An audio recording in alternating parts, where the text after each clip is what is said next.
Alright. Let's get the music on. And let people know that we're live. Hello, hello.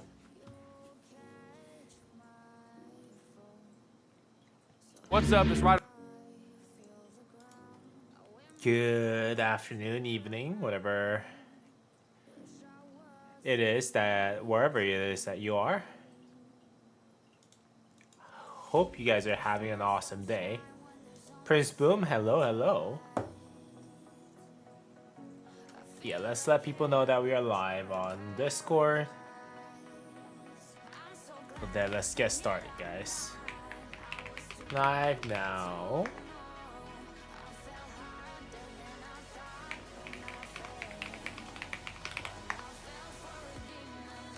Alright. We just had the reset, so let's just go ahead and get some of those rewards in before we do get started though.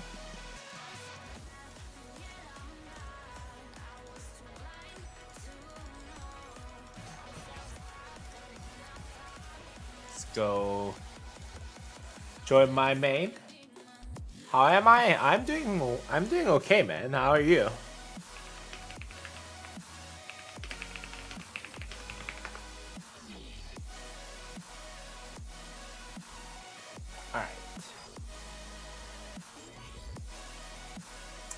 Today's a good day. We have officially won both of the Kingsland that I have fought in the past 7 days, so I'm doing fine. An awesome start. Awesome closure of the past couple weeks, I'll say. Ooh, okay.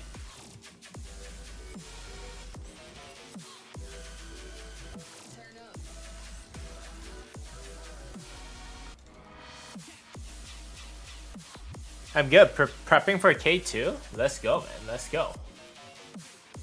You might be a valuable opinion leader for us because you just finished your KvK1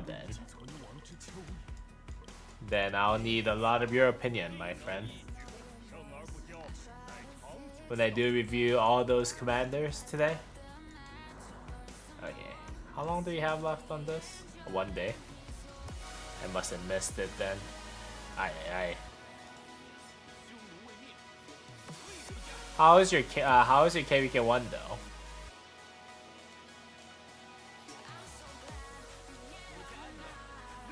I got you. Let's go, man. Let's go. All right.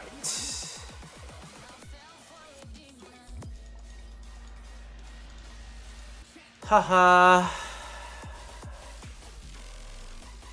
I think that's about everything that I can get from this account. Oh wait, hold on.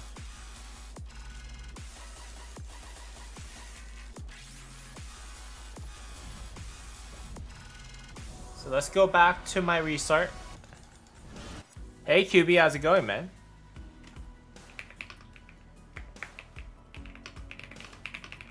We won. I got 780 million kill point as a T4 with 1 March. Let's go, man. I gotta learn how to do things from you. I used a T4 and 1 March too. 20 million power. I got about 72 million kill points. I think I joined like 3-ish ruins and 1 Kingsland yesterday. No, 2-ish Kings. Yeah, 2 to 3 of those ruins twice and then 1 Kingsland. So the enemy actually avoided fights a lot, so it was very difficult for me to get a lot of kill points. Also, I kind of didn't have any speed ups left, so I'm well. Thanks for asking. Yeah, 780 million 1 March is insane with T4. Hey, Metmed. Hey, Kevin. How's it going, man? We might be able to actually level up Metmed. That's exciting.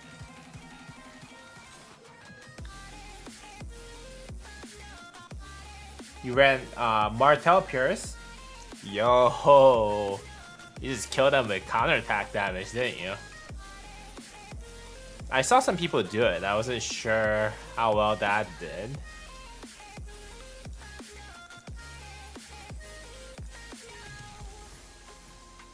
For the guy that we were against. Alright.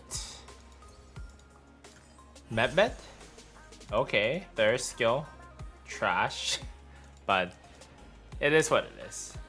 He's just a commander sculpture fodder for a feature swap eventually, so not too mad about not getting that many sculptures for him.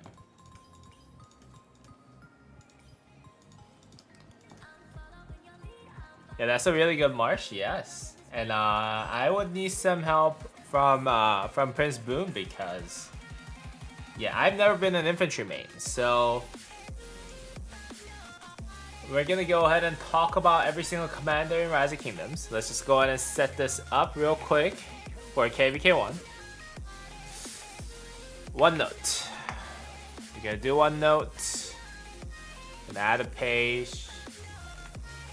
I believe, yeah. This is it.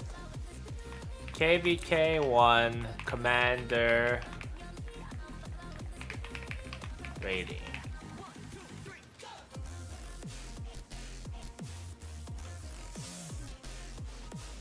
Kind of looks meh.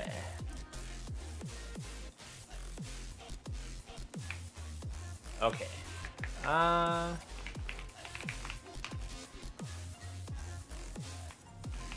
Here's what I'm gonna do.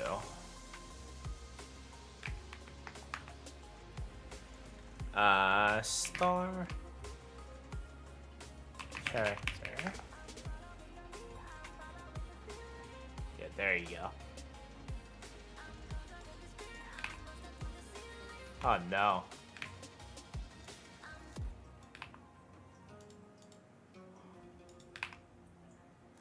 Yo. So I'm gonna give each of them a star rating using a full star and a half star.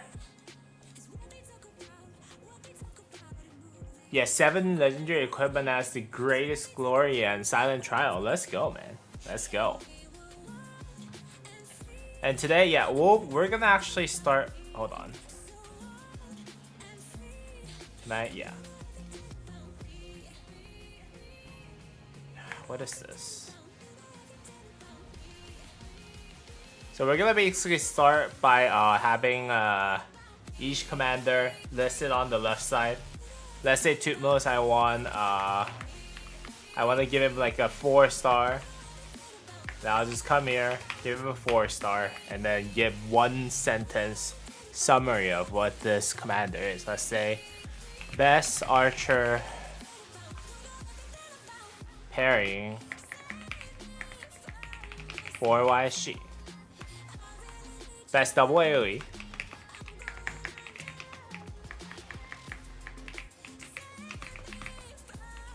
Archer pairing for YSG. So that's basically how this is gonna go. We're gonna take a look at every single one of the commanders, starting from epic commanders to legendary commanders.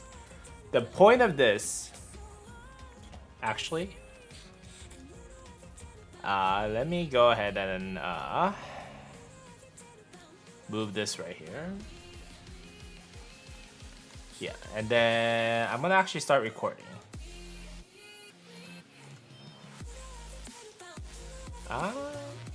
Wait, hold on. Can I not get rid of this? And that sucks. If I cannot get rid of this, then that's kind of a meh. Taskbar settings.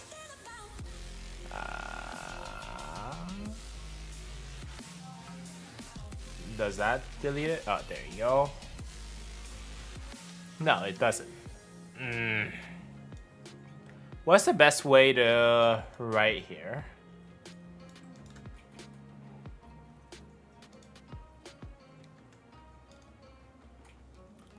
How about Notepad?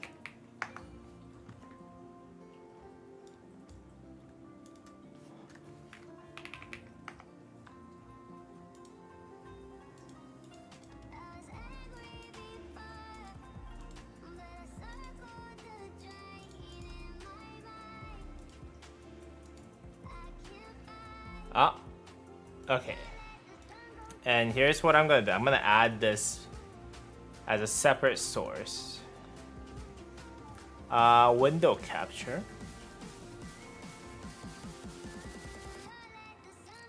No.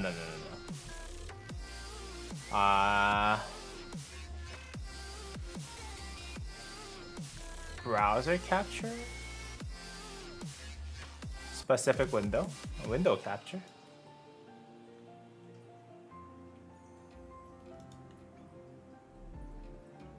Huh. Well, I might just end up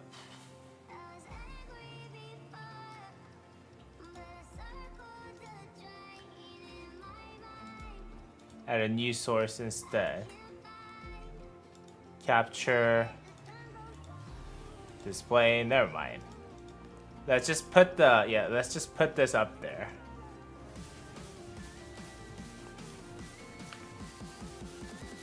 Sorry about this. I should have thought this out a little bit better.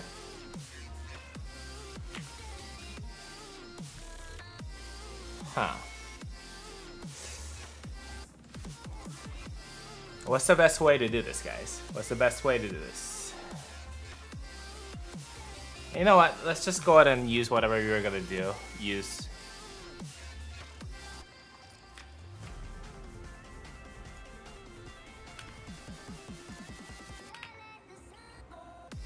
Yeah, let's do what we were gonna do with this.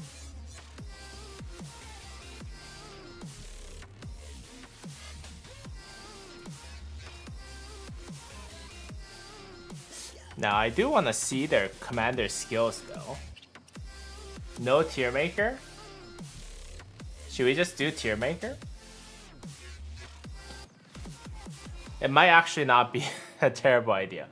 So yeah, here's what I wanted to do though. Like I just wanted to make sure that everyone kind of understood what each of the commanders are doing. So that's why I wanted to kind of do this in a weird way. Let's just go ahead and go back to our good old tier maker. How about that, guys?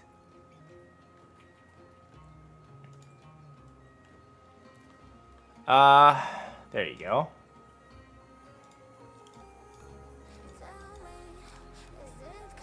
Good old tier maker. Hopefully no ads. Presentation mode. There you go.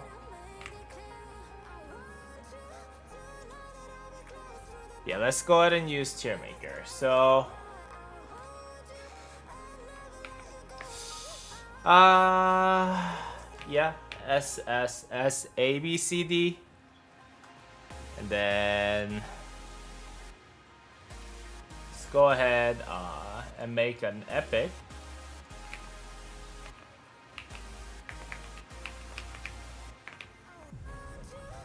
Epic S A B C. How about that? So legendary SS. Epic S A B C.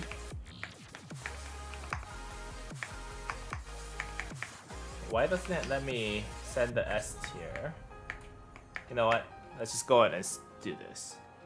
That's fair. You can go between them to gauge a skill. Yeah, there you go.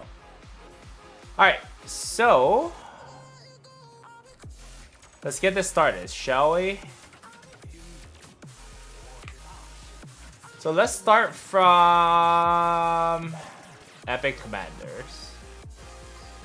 Yeah, let's start from Epic Commanders, guys. Let's go ahead and add a row here. Tier Maker is such a good tool. Repository.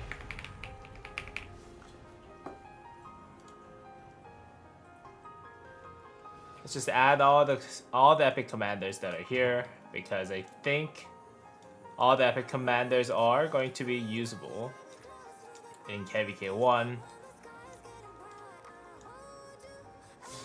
So I think with the exception of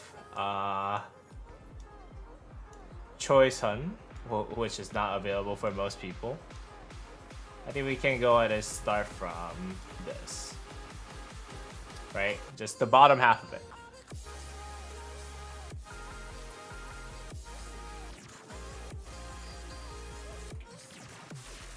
Okay. And let's just get a recording started. And let's go. What's going on, everyone? Welcome back to Channel Boosty Gaming here, and today, as we concluded our Kingsland for our restart project, you guys can see that our KvK1 is officially over-ish. Officially over-ish for my restart project. We're gonna do something cool, hopefully cool for you, and that is reviewing every single commander that is available for you in Rise of Kingdoms for KvK1. Now we're gonna start off simple. We're gonna start off from epic commanders because there's a lot of good epic commanders that you can actually utilize in KvK1. And then we're gonna go ahead and move over to legendary commanders, and then we're gonna take a look at each and every one of the legendary commanders that are available for you in KvK1, and we're gonna take a look at their skills, and then also give a rating based on the tier list that you guys will be seeing right here. So this is gonna be a long video, but hopefully this is helpful for those of you who are starting off the game. And yeah, basically, those of you who are starting off the game, who doesn't know what to build, what they do, and you're just trying to find the guide at the end of the day. So that's what we're gonna try to do. Mulan Julius, trust best March. Hey yo. hey, don't be confusing everyone, guys. Don't be confusing everyone.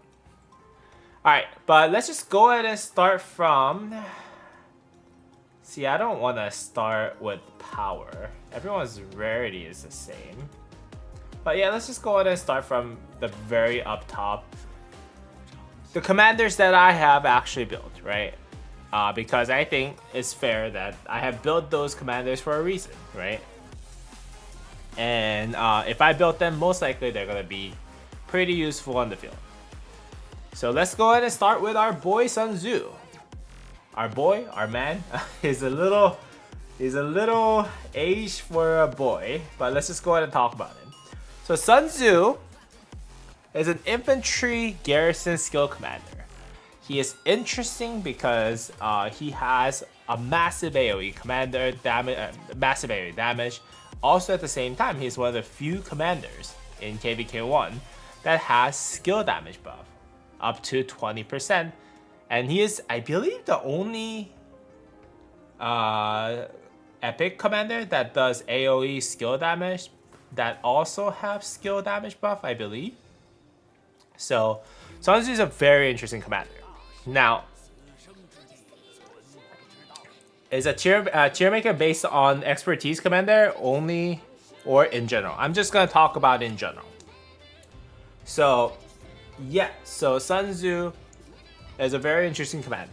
Now let's just go ahead and take a look at his skill kit, because this is where he's getting most of his power from. Active skill, call Art of War. This is also the expertise skill for Sun Tzu. He does 800 damage factor to 5 different enemies in a Fed. The rage requirement is 1000. And after 1 second, troops hit by the skill takes additional 200 damage factor. So this is an AoE skill damage that does 1000 damage factor in total in a conic shape. Now what is interesting about this skill is because this skill right here actually does not get reduced. The damage factor does not get reduced by the number of units that you hit with this skill. Now the reason why that is important is because if you go to legendary commanders, let's take a look at YSG, right? when you look at his skill kit, it says deals direct damage to up to 5 nearby enemy troops with damage factor of 1700 damage factor. Every additional target reduces the damage to each by 15%. Sun Tzu does not have that. Sun Tzu actually just strictly deals 1000 damage factor to every enemy that you hit. On top of that, he also has this second part of the skill that says for every enemy hit by this skill, this commander's troop gains 50 rage.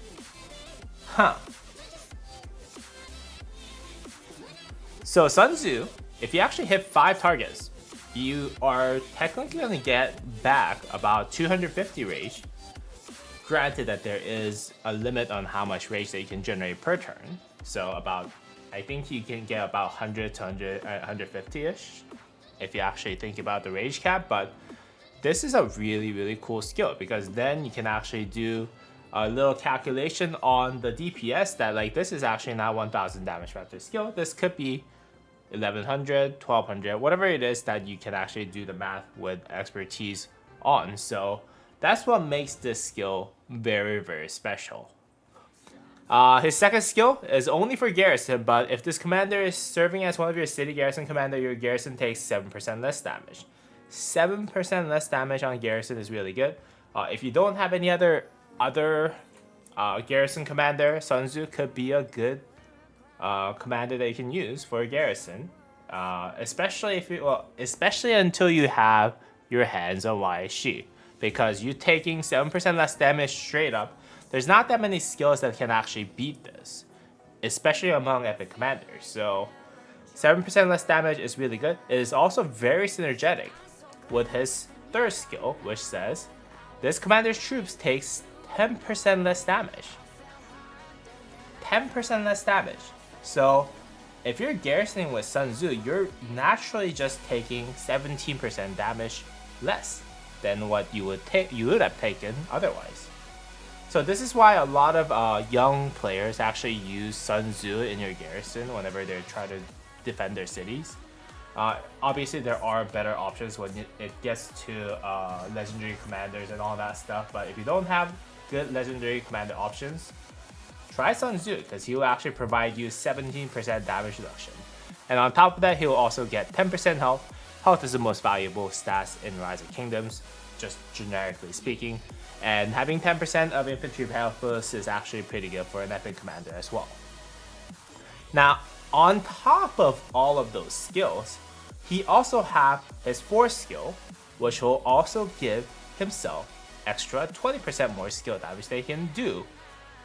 So this skill right here, even if you don't count the rage reduction and count the DPS and all that, actually does minimum of 1200 damage factor because this guy would actually have extra 20% skill damage with his fourth skill. So Sun Tzu, one of the most powerful epic commanders that you can find in Rise of Kingdoms. You guys can see that. That's why I expertise Sun Tzu right away.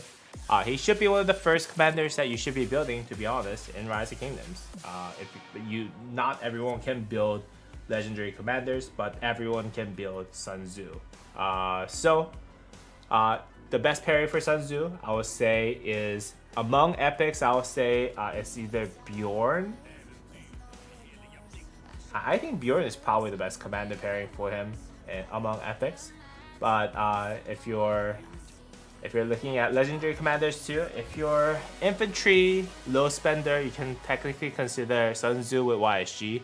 They'll do massive damage, but they're not as tanky as, let's say, Richard YSG or Charles Martel YSG.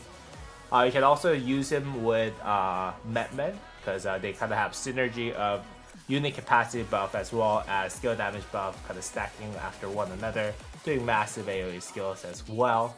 We can consider using him with Ethelfled, Charles Martel, and even Pierce if you want to, but there's not as much synergy with Pierce, but if you want to, you can also use him with Pierce. So with that said, all of that considered, the rating that I will give Sun Tzu is S. I think it's straightforward. Bjorn Sun best epic pair, Prince Boom says. Yes, I would personally agree with that 100%. If you want to use an epic pair, especially for infantry, I would say Bjorn Sun is probably one of the best. He also said Sun squishy but rage engine OP AoE skill damage buff. Yes, he's one of the only commanders that actually has AoE damage. It's really, really good.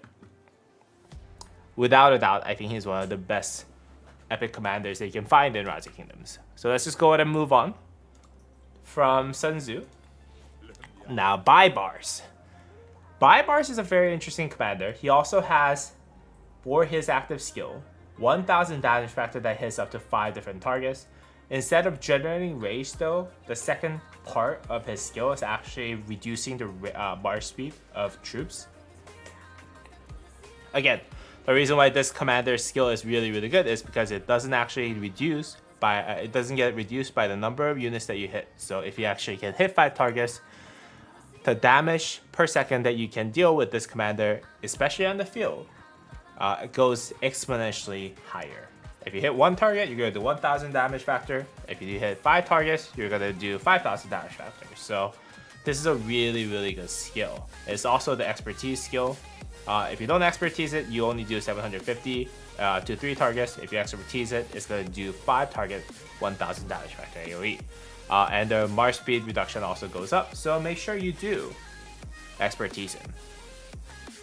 Now his second skill, 20% cavalry attack, pretty straightforward. Third skill, if this commander launches a basic attack against the city's garrison loses 7% attack and 7% defense until this commander's troops stops attacking. The only way that this is actually really usable is because it's not really a rally commander, is that you can actually use this to swarm a garrison so that it kind of helps the rally out a little bit by reducing their attack and defense. This is the only way that this can be useful. Otherwise, this is one of the skills that are not as useful as whatever other things that he has. And you can actually notice why Sun Tzu is such an S tier is because every single skill that he has is actually really, really usable. Whereas Baibars, there's some question marks on things that he has. Fourth skill, whenever this commander exits combat, it gains 50% march speed for 10 seconds and recover a portion of the slightly wounded units. Healing factor of 200 and 50% march speed. The first part is actually kind of meh. If you actually exit the combat, you're going to heal a little bit, which is going to be 1/5 of whatever his active skill does to each target. But then again, the second part is actually pretty cool. Whenever you exit combat, you get 50% march speed for 10 seconds. So what you can do when you're using Baibars is that when you feel like you're getting targeted too much, you can actually get away by exiting the combat, and you can actually run really, really fast away from the enemy ball. So this skill is actually pretty useful. Sometimes you can actually use this this commander paired up with Baibars to make sure that you kind of maximize that skill's potential as an epic commander pairing. But yeah, this skill right here is actually pretty useful. But this is actually his expertise as well as an active skill is the most important part of his kit. Again, 1000 damage factor to 5 different targets in a fan. Really, really good. Prince Boom was like, Baibar's free to play favorite cap. Thank you for low spender AoE, debuffs march. All really, really good. Best pairing, Ethelflaed, KvK, Pelagius. Pelagius also, yeah, Pelagius actually is usable. He does have the stats that he's missing. I would say, yeah, some people actually use Baibars with Belisarius, because I think that, yeah, this also, Belisarius also has the exit combat march speed. So when people are, and I know that a lot of people are gonna hate this, but when people are farm killing, they can technically use Baibars with Belisarius, so that whenever they kill the farms with whatever cavalry commanders that they're using, they can exit a combat with 25% march speed from him, as well as 50% march speed from him, kind of guarantees your getaway at the end of the day. So I'm not saying the farm killing is the best way to kind of, you know, use your March speed gain and all that. You can also get that up to 100% if you actually have expertise, Belisarius. But that is one of the ways that people actually use it. And best pairing, again, like he said, Belisarius and Pelagius among the epics. And among the legendary, I would say Minamoto. Minamoto, you can use Minamoto as primary and then Baibars as secondary, especially if you don't have YSG to pair him up with. He's actually one of the only cavalry commander that can do AoE damage in KvK1, I believe. Unless you're using Medmed, which is a leadership commander. So, yeah. Using Minamoto and using him as a secondary to Minamoto is one use. I think that's how I personally use him. But I didn't really dispatch my Minamoto because my tech on Minamoto is horrible. And you guys can see that my Minamoto is not even skilled up on this account because this account was more of a free-to-play, more of a one March wonder for my Archer March. If you are considering getting a second cavalry commander, you can also use him with KvK primary, and then Belisarius secondary. And that actually gives him a little bit more March speed from KvK at the end. And aside from that, yeah, Ethelfled is another one. You can use Baibars primary, Ethelfled secondary to kind of spam the AoEs that they have. But yeah, those are the best commander pairings that I would personally suggest for Baibars. And with that said, I'm just gonna go ahead and put Baibars up here with the S tier behind Sun Tzu though. But then again, I think he does deserve a spot there in the S tier just because of how much damage that he does. Alright, let's go ahead and move on to Kusanagi. Kusanagi is a very interesting commander, but let's just go ahead and take a look at what he does. So Kusanagi, his active skill basically instantly cleanses all control, slow, poison, exhaustion, and normal buff. So he basically cleanses himself and then deal direct damage to up to 3 different targets in a fan. And then enemy troops hit by this skill takes additional damage for 2 seconds with 250 damage. So this in total does 300 plus 500, so 800 damage factor to 3 targets. In case you're wondering how this compares to Sun Tzu and Baibars, this has a lot less damage potential just because of the fact that you're hitting basically 3 target with 800 damage factor. The maximum potential damage that you can do with this commander is only 2400 damage factor. It's funny to say only as we were talking about epic commander, but 2400 damage factor is the maximum that you can hit even if you hit 3 targets. So the damage factor for AoE is actually pretty low. Second commander skill is actually if you're serving as one of the city garrisons, you deal 7% more counterattack damage, which is actually pretty useful for city defense, but not really. You don't see Kusanagi used in garrison situations often, so we're gonna go ahead and skip that. Third skill, once you expertise him, he's gonna get 15% attack, 15% defense. For epic commander, this is actually really good. You usually don't see that much stats in an epic commander, so especially on a single commander skill. So this is actually one of the better buffing skills that you can find in any epic commanders at the end. And his fourth skill is actually interesting though. Whenever this commander launches a basic attack, it has 10% chance to deal additional damage of 450 damage factor to the target for 2 seconds. Now, it has a cooldown of 5 seconds, so it actually triggers every 15 seconds in average. But this actually does 450 damage factor for 2 seconds. That means that this is going to actually do 900 damage factor in total. If you calculate the 15 seconds for each 10-second skill cycle, this in average is going to do about 600 damage factor per 10-second skill cycle. This kind of makes up for the fact that he doesn't do as much AoE. as Sun Tzu and Baibars. It has a special kind of single target damage that you can do to target, and this is actually not the worst skill in the world. The best pairing for him is the early game Tutmos.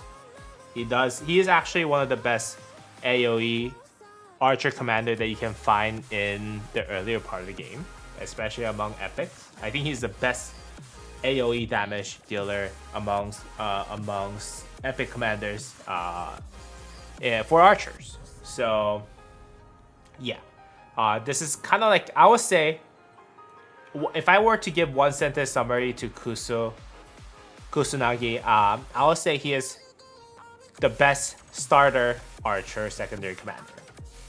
Prince Boom was Kusu, great commander as secondary, but not as much damage output. AoE with damage over time, poisons, yeah, tank for epic. Best pairs: Tutmos primary, Elcid primary, YSG secondary, Herman secondary. Yes, I would say though, shouldn't you put? Oh, hold on. He's an archer garrison skill damage commander. If I were to give the best commander pairing for him, obviously Tutmos, like you said. Elcid is okay if you want to use a second archer march. YSG, I'll personally put YSG primary just because of the fact that YSG they have the same skill tree. YSG is the legendary commander, so people would see YSG and like, oh, they're not going to target YSG as much. I know that YSG is an easy target, but then again, when you see like Kusunagi, you're going to actually target an epic commander more so than a legendary commander. That's just how people are natured. And Herman secondary, I think Herman, yeah, is a good option if you want to just make a purely epic commander pairing. You guys can see that Herman actually does have a pretty decent damage factor. So if you want like a secondary epic only commander pairing, yeah, Herman and Kusunagi is definitely one of the things that you can actually consider as well. With that said, let's just go ahead and go back to a tier list. And Kusunagi, I'll actually put him at the very top of A tier. Again, I don't think you can compare Kusunagi to Sun Tzu and Baibars. I mean, you can, but I think Sun Tzu and Baibars just does a lot more than you might potentially imagine. So I'll just put him at A tier for now. He's really good commander. He is one of the best epic commanders. He's actually the best epic commander that you can find in Archer.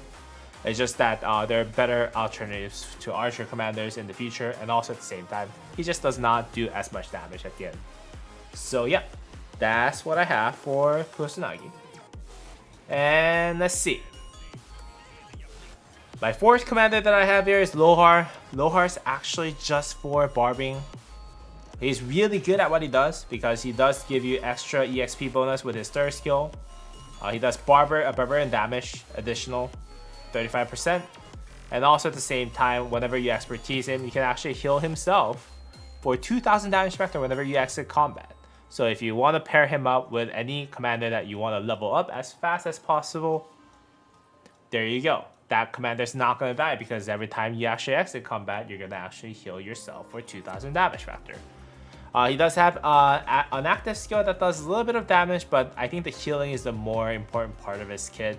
450 damage factor for damage, and then 450 healing factor. Not a commander made for combat, I'll say. And the best pairing for him is any commander that you want to level up as soon as possible.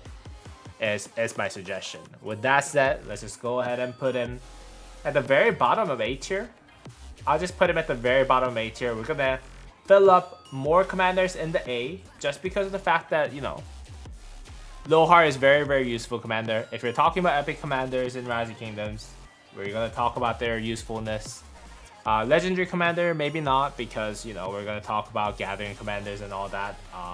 And we're gonna actually evaluate their usefulness as well. But then again, Lohar is a very, very, very, very, very important commander, I think, in Rise of Kingdoms. So yeah, there you go. Yeah, Prince Boom basically hit everything on the spot. Little hard best to kill barbs and guardians due to EXP bonus. Best pair anyone. There you go. Now Bjorn Ironhide. This is actually a very interesting commander. But let's take a look at his kit.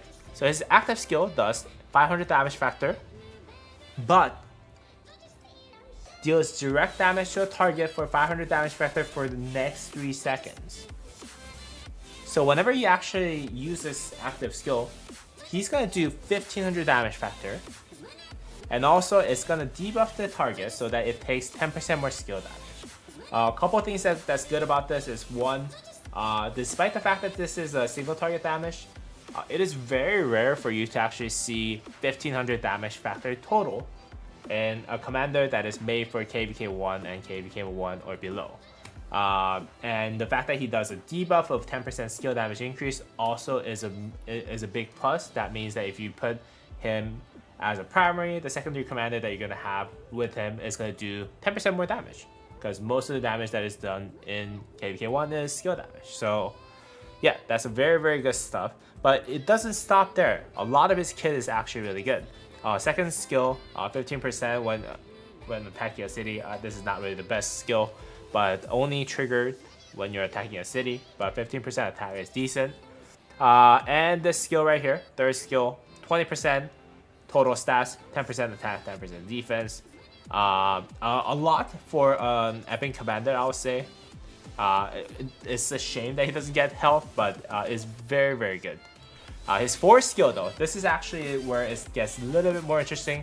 Whenever this commander troop launches a basic attack, it has 10% chance to deal direct damage to the target with damage factor of 300 that goes up to 800 damage factor with cooldown of 5 seconds. So kind of like what we have Kusanagi with the fourth skill, but then again a little bit less damage, and also at the same time a single target damage form of Kusanagi.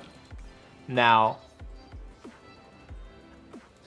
expertise is basically going to buff his active skill though, so that he actually does 2100 damage factor to up to 3 enemy troops. Oh, wait, hold on. So he does 2100 damage factor to the current target that you're actually hitting, because you're gonna do 700 damage factor. Wait, hold on. Never mind. I think I read this things wrong. My apologies. Yeah, whatever Prince Boom is saying is right. So this active skill does 700 damage factor.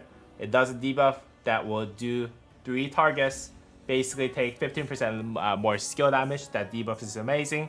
But he does 700 damage factor with his active skill. He does 800 damage factor with his fourth skill. So total, he does 1500 damage factor. Yeah, but the debuff is only AoE. There you go. Sorry, I think I misread the first part. I was thinking more of, Frederick when I read this. So I was like, oh, that's actually pretty crazy. But I don't remember having 2100 damage factor on Epic's commander. I was like, what? Yeah. So in total, he does have 1500 damage factor though. Like I said, 500 damage factor times 3, but no. He does, when expertise, he's gonna do 700 damage factor with his active skill, and then his fourth skill does 800 damage factor. So total, he does 1500 damage factor.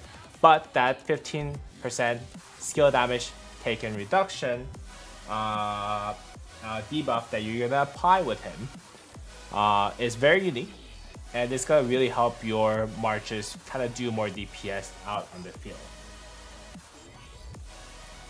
I think Imhotep is 6 secondary for support march. I agree, man. I agree. Oh, best pairing. Best pairing for Bjorn, I would just say stick with Sun Tzu. If you have a slot as a pairing for Sun Tzu, I would say he's one of the best Sun Tzu pairing.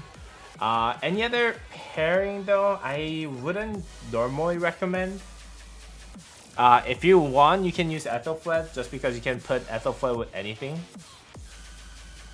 And like what Prince Boom said, you can technically give him a Pierce, which does a lot of active skill damage himself. But personally, I would say Pierce, you can pair him up with some other commanders that would do much better. So if you're building Purist, most likely just pair him up with someone else.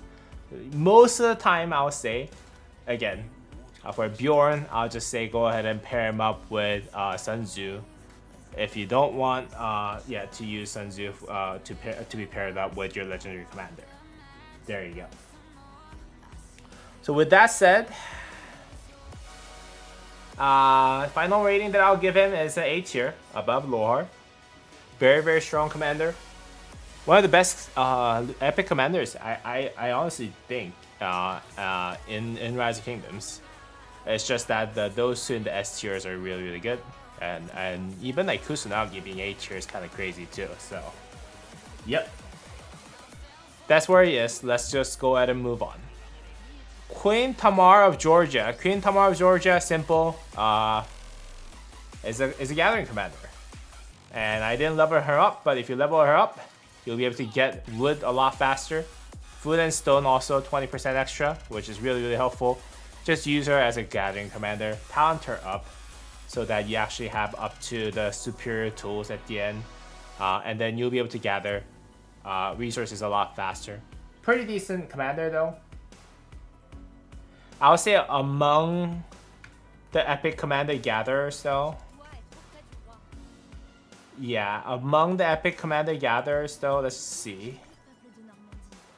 Wood is not as important, so I'm just gonna give her a little bit lower rating.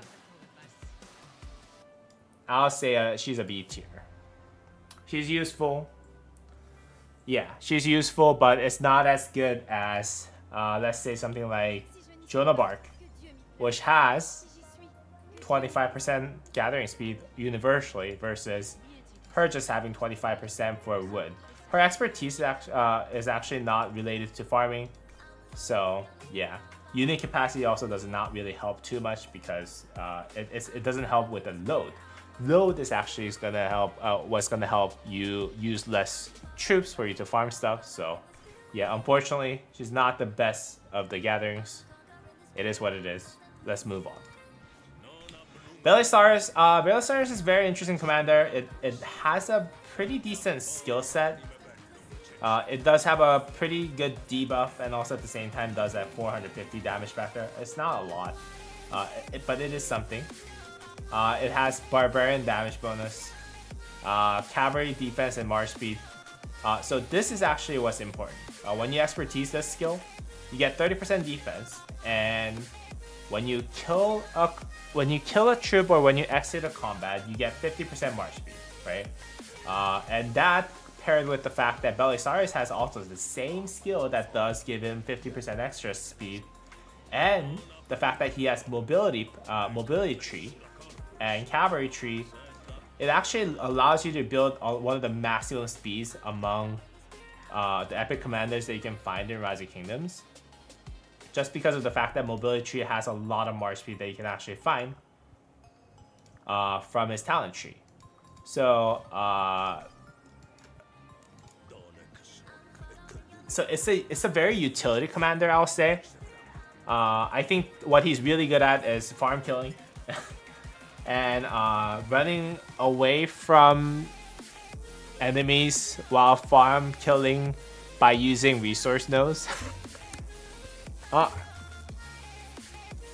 Thank you. 1538 Huddy, thank you. Yeah, so very useful with farm killing. That's about it. That's the utility that he has. Again, if you're using him for arc, you can actually use him by jumping between the resource nodes and arc. He does have specific uses, but not one of the best commanders, I would say, just overall stats. So I'll say Belisarius, he's like a low B. He's usable for specific reasons. Thank you, 1530th Sari, for generous 10,000 Korean won donation. Really appreciate it. He is trying to recruit me. He said, come over to our server. I do apologize. I unfortunately, like, let me just speak in Korean. I'll translate it in English. 저 베트남 친구들이랑 많이 친해져가지고 네 웬만하면 같이 움직이는 형식이라서 일단은 여기 있기로 하겠습니다. 도네이션 감사드리고요. 너무 감사드립니다.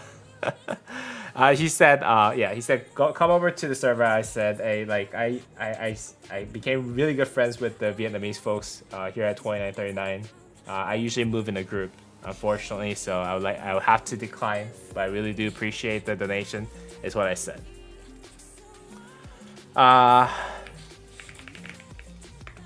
He's like, I'm joking. Really do appreciate it. Big shout out to 1538 Suddy. Thank you, Suddy, for your very generous donation. Again, going back to Prince Boom. Yes, best pair is buy bars, just for that March speed extra, and then you can actually use him with, yeah, like what he said, KvK, just because he also has a lot of March speed from his passive, and also at the same time he is one of the other commanders that does have the mobility tree, which will actually help him maximize his commander speed overall. What people actually use KvK with is just to make sure that we do utilize his mobility tree to its maximum, so that when combined with other commanders that does give him extra march speed, you can kind of run away from other marches much faster. So yeah, that's what you use buy bars with.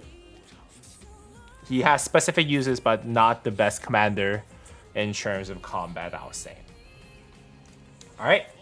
Osman. Osman is a very interesting commander. Osman actually has 1100 damage factor, active skill when he does expertise, when you do expertise him. And that is, I think, one of the best single target damage that you can find in Rise of Kingdoms for epic commander, I do believe, right? Yeah, Uchi has 750. Herman has, I think, Herman actually has 1150. Yeah, so he has a second best single target damage with active skill, which is kind of good. And also at the same time, he is a leadership commander. That means that he can be used as a pairing for anyone. He has universal. Yeah, he doesn't really have troop specific bonus, which is really nice. And his second skill, 30 seconds after this commander starts attacking a city, it gains up to 15% attack for 120 seconds. So it's only good for you rallying a city. If you're just starting off the game, you don't have good legendary commanders, you can actually use him for rallying a city, technically. But in that time, I'll just go ahead and build other commanders personally. But yeah, technically you can actually use him. His third skill, 1 second after using the active skill, it deals additional damage to the current target that goes up to 400 damage vector. So this skill is actually what makes him do the most amount of single target damage. That's how I remembered it. Is because you actually do not only 1100 damage vector with his active skill with expertise, he also does 400 damage vector extra using active skill.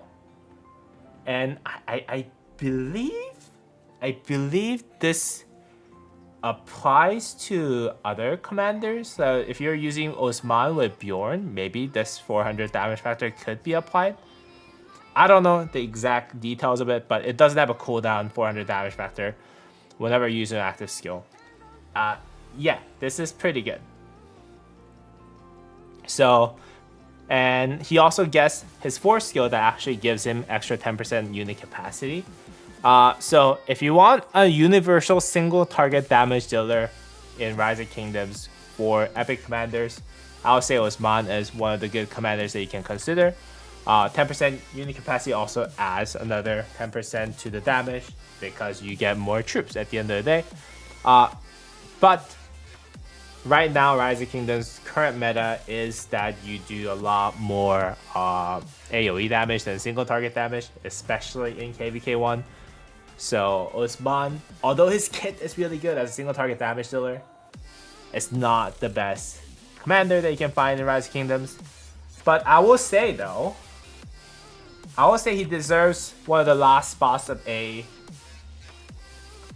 You can't say he's a bad commander. He wasn't chosen with AoE skill set, unfortunately, but is really good. Best pairs, you said YSG, Sunzu, Bjorn, Pelagius. I would usually just pair him up with Bjorn, just because YSG. Yeah, YSG, you can use him with anyone else. You usually want to use YSG with other AoE skill damage dealer, in my opinion.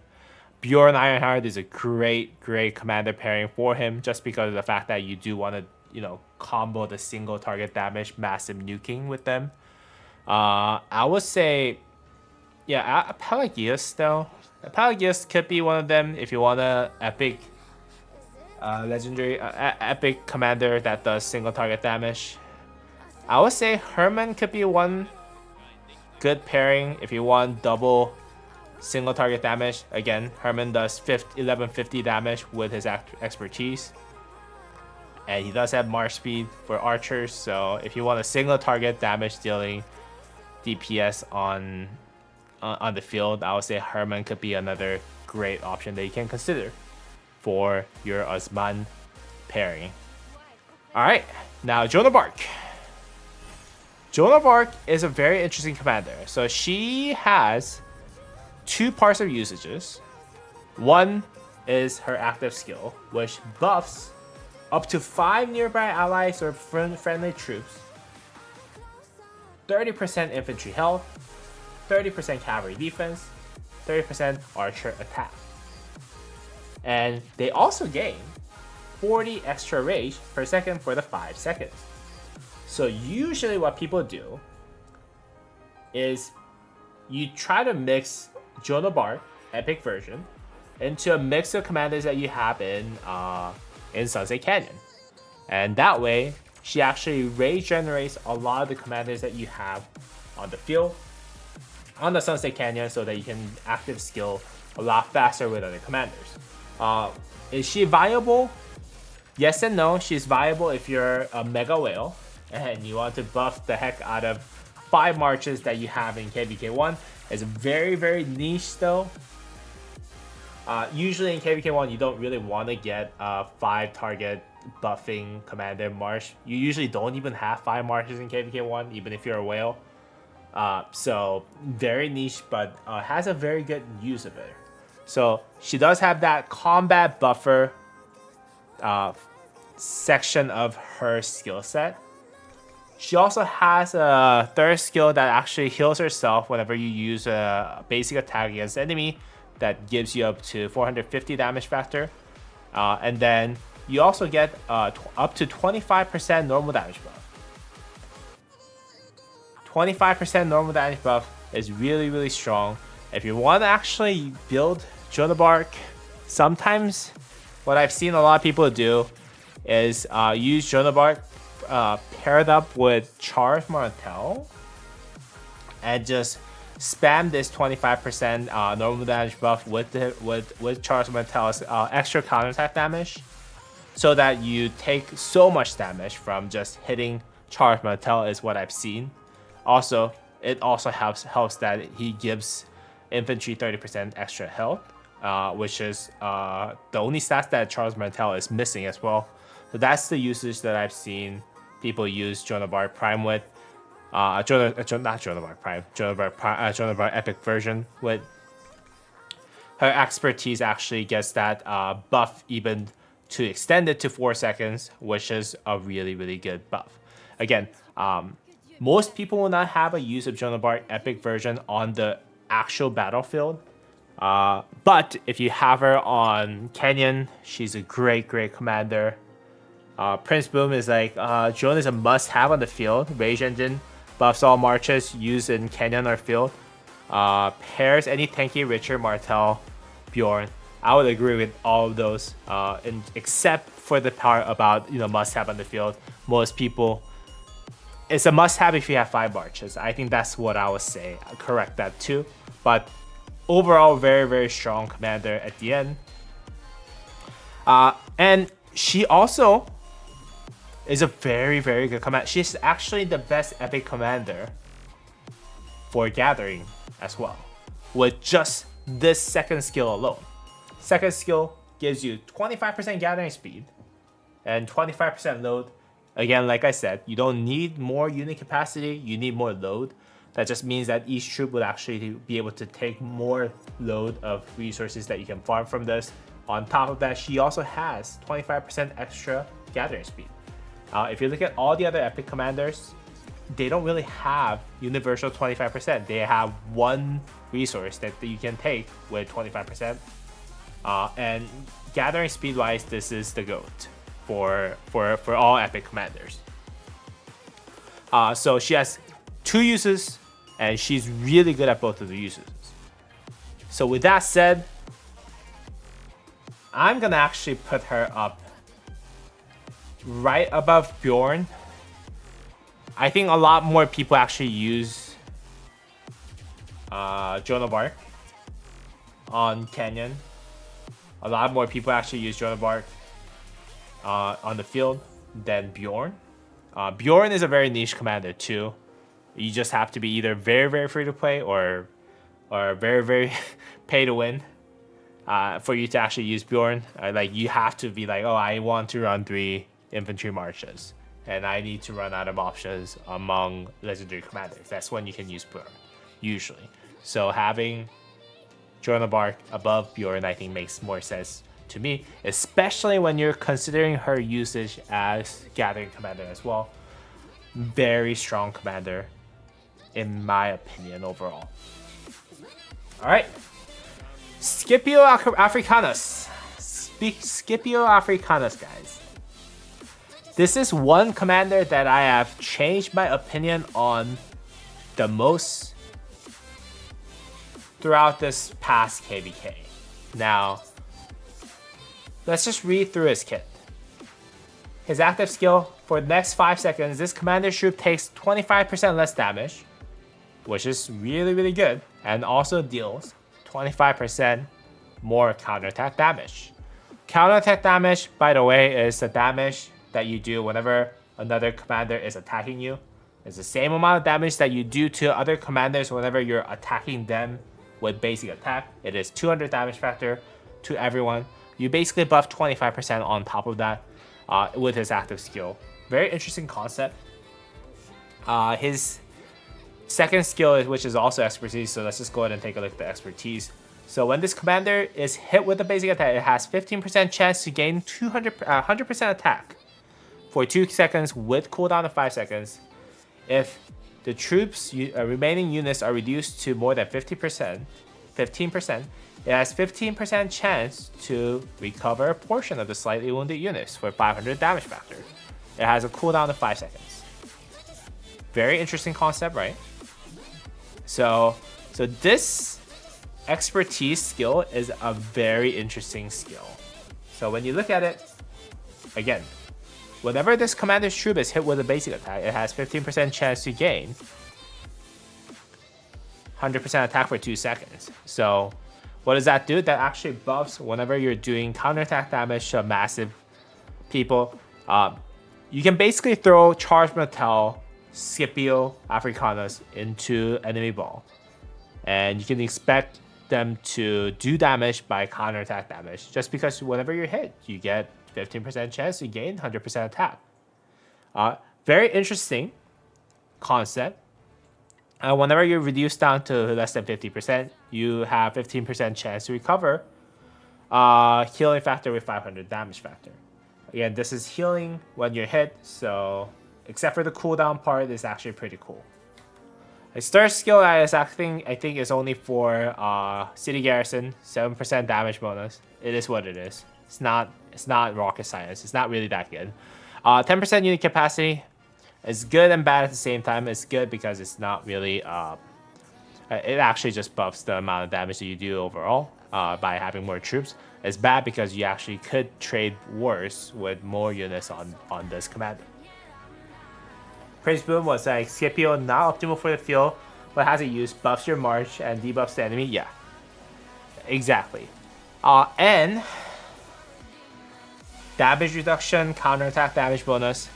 This is actually also, so his kit kind of like works well with one another at the end. And when you pair him up with specific commanders, I would say the only viable commander pairings that I would say that you should have with him is Charles Martel, because Charles Martel shields himself, gives himself a damage bonus, gives himself stats, and then gives himself up to 30% counter attack damage. And if you use him with Charles Martel, basically what you're doing is you're basically hedgehogging everyone that's attacking you with Scipio Aemilianus, and it's Scipio Africanus, and it's actually pretty good. Apparently, you can also pair him up with Richard, because Richard has insane sustainability, and also he has damage reduction built into it, along with the counter attack damage bonus. So what you can do is you can heal yourself while you're on the field, while taking a lot of damage, while doing extra counter attack damage to everyone that's hitting you. He also has 5% less damage taken here as well, and he has a lot of stats and healing bonus. Just overall, that pairing is just gonna be disgustingly sitting in front of an enemy ball. The good use of him and Charles Martel or Scipio, Charles Martel and Scipio, and Richard the First with Scipio, is just for you to actually do a lot of damage by having a lot of stats stacked up and doing a lot of counterattack damage is what I would say. Same concept with Pierce. Pierce has a lot of normal damage bonus with his active skill, with second skill, a lot of stats as well, a lot of attacks, some shield, and also at the same time skill damage reduction and damage bonus when having a shield also gives you a lot of tankiness at the end of the day. So overall, if you use him with any of those commanders, you might be able to actually do exceptionally well, especially when you have one of the best gears for infantry. So that's how I use him. He's decent. He's not great for most people. If you're using him as a free-to-play player, there's no way you're gonna actually do well. So just make sure that you use him well with other commander pairings, like the pairs that I just talked to you about, and with great gear. If you're a T5 user that has T5 tech all the way for if you're a T5 infantry user, you have really good equipments. You happen to have counterattack damage reduction buff as well, accessory as well as the buff accessory. You wanna just go ahead and hedgehog everyone. He has a use. So with that said, I'll put him at the very top of the B tier. Again, he's not meta. He has uses. I understand, and previously I would have put him at the bottom of the B tier, but now I think he does deserve a better spot. But he's a pretty good commander if used right, but not recommended for most players is what I was saying. Matilda is Gathering Commander. Her use outside of Gathering is actually not really there. Like, she has damage factor, attack reduction. Everything else that she has is really for siege units. But her expertise is pretty useful. You get 10% extra resources. So if you're actually trying to farm a stone especially, you will be able to not only farm stones faster, but also get 10% extra resources when you complete it. So yeah, it's just what I do really suggest that you use her with is just go ahead and make sure that you do get the Gathering Spear from the superior tools all the way, and then just go ahead and farm stone. There's no other way to describe it. That's the only use of Matilda at the end of the day, in my opinion. But she's good at what she does. But nowhere near what you would actually find in Joan of Arc Prime. So I'll just put her above the Queen. Great Gathering one. Other use is Cannon as a tank with tank ton of siege stats. Yeah, if you want to go ahead and build a siege stats stat stick in a canyon, I guess you can do that. I actually never thought about that, but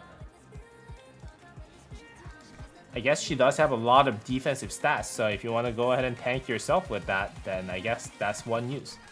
Good to have Prince Boom Give me all those different ideas that you can use it with. So yeah. Belisarius. Did we not do Belisarius? We already did Belisarius. I don't know why she was still there. Yeah, let's go ahead and move on. We already have Belisarius. Ulchimundok.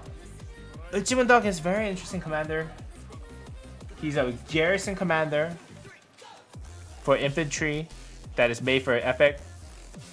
The only problem with that is that if you're a garrison leader, you're most likely going to use Charles Martel YSG. There's no other pairing that you can use outside of Charles Martel and YSG in a city in an objective that you're defending in Alliance. You shouldn't be using anything outside of Charles Martel and YSG, in my opinion, just because of the fact that you're taking Des for your Alliance, right? If you're using Epic Commander for your garrison, something is wrong. The only use that I would say that you can have with Ulchimundok is for low level farmers. If you want to defend your city, you don't have Charles Martel, you want to expertise something that can actually, hurt the farm killers as much as possible. He's actually pretty good for defending amongst epic commanders. I would say just go ahead and have Ulchimundok paired up with Sun Tzu or Charles Martel, and you can actually do your best defending your city. He has 750 damage factor with his active skill, which is not bad but not great. But defense reduction is actually the better part of his kit. Also, he does have damage defense bonus if you're serving as your city's garrison, so you can be garrisoning an objective with this. He has once expertise, you can actually get up to 15% attack and defense, which is okay. This skill right here kind of makes it work his garrison. Whenever your attack, your commander is hit with a basic attack, it has 10% chance to gain up to 100% damage bonus for 1 second. Sometimes this triggers, and I've seen some farms garrison on their city actually do some good work with this. And in good old days when Chuni, I don't know if you guys remember Chuni. I don't know if you guys remember Chuni, but he was one of the Korean Rise of Kingdom streamer. He got destroyed as a T5 user trying to swarm a city by Ulchimundok garrison, which was kind of hilarious because he had he had a lot of siege units that he wanted to kill. He thought he could be an easy kill on this one kid. It was a kid. It wasn't even like a high power whale. It was a kid's like farm level power count. He had Ulchimundok on his wall, and Chuni got zeroed with his siege march. So it is okay. It's decent for what it is, but it's not the best commander. With that said, I'll give Uchi our first C tier in this tier list. Usually epic commanders are actually really good, so you don't really get to see a C tier, but I think Uchi deserves a C tier in my opinion. Yeah, Martel or Sun Tzu is the best pairing for her. Pericles. Okay, this is where I think I need some of your help. So, because I've never interacted with Pericles. This is one of the new commanders that was released among epic commanders. So let's take a look at his kit. So his active skill, Glory of Greece. He has expertise as well. He has a shield up to 1000 damage factor. Any healing he receive is increased by 15%. Okay. He's a garrison commander. His second skill gives him 10% attack defense. Okay. His third skill, if you're serving as your city's garrison commander, your city garrison can do 10% damage bonus. Okay. Whenever this commander's troop is hit with a basic attack, it has 10% chance to reduce the normal damage though for 3 seconds by 30%. Okay. I see where you can use him. You can use him paired up with Uchi or Sun Tzu to guard your city, especially when you're in the early part of the game and you are protecting your farm. Pericles, Uchi, Pericles, Sun Tzu, Pericles, I don't think Charles Martel is a good move because the shields don't really stack. But for an epic commander, he does have a pretty decent amount of shielding. So yeah, just farm defensive. It is what it is. It's not the best. Yeah, it's okay, but worse Charles Martel. Yeah. We don't even have him on the commander tier list here, so we're gonna go ahead and skip him. Where I would put him though, I'll put him at a slot above Uchi. Right here. We don't even have him in the tier list that Omniart makes, so yeah. If I had him, I'll just go ahead and put him right above him. Let's move on. Alright, I'm gonna actually not touch on some of the commanders that are here that is not on the tier list, just because I think it's like not really interesting on the tier list itself. But let's just go ahead and talk about all the other commanders that are here. Pelagius. So this commander actually does single target damage, 300 damage vector with his active skill. Also, do 300 damage vector for 2 seconds. So this active skill is actually 900 damage vector skill. That's why a lot of people actually use Pelagius, just because among cavalry, single target damage dealing commander is actually very rare. That does more than 1000 damage vector. 900 is okay for an epic commander. Also, the second part of his kit gives himself up to 100 rage, which means that he can get cycle through his skills faster. He does get 10% attack, 10% defense on this stat stick. That goes up to 15 and 15 for attack and defense, which is okay. When you're using him as a city garrison, you get garrison and watchtower 7% attack bonus, very minimal. And whenever you launch a basic attack, it has 10% chance to heal yourself for 450. Another, I could be wrong, so correct me if I'm wrong, guys. But I think he is one of the other commanders that you can use with Belisarius for farm killing, right? Or buy bars for farm killing. You heal yourself a little bit, so you can infinitely farm kill. Is how I understood that he's usually used as, but I could be wrong.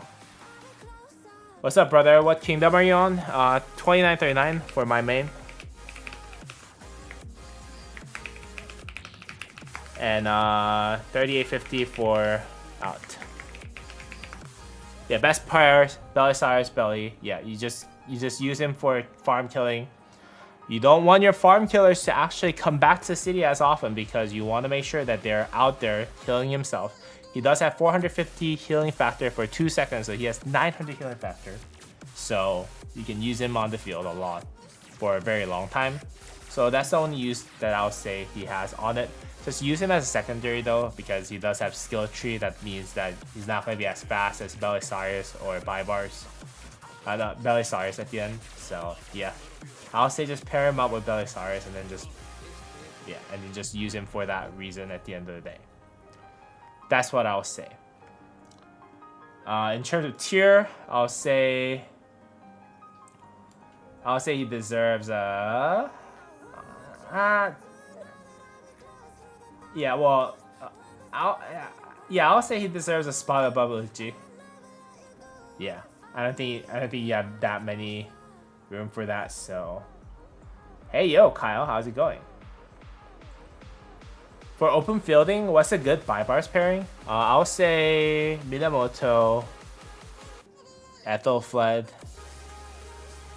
KvK1, and you can technically use Belisarius, but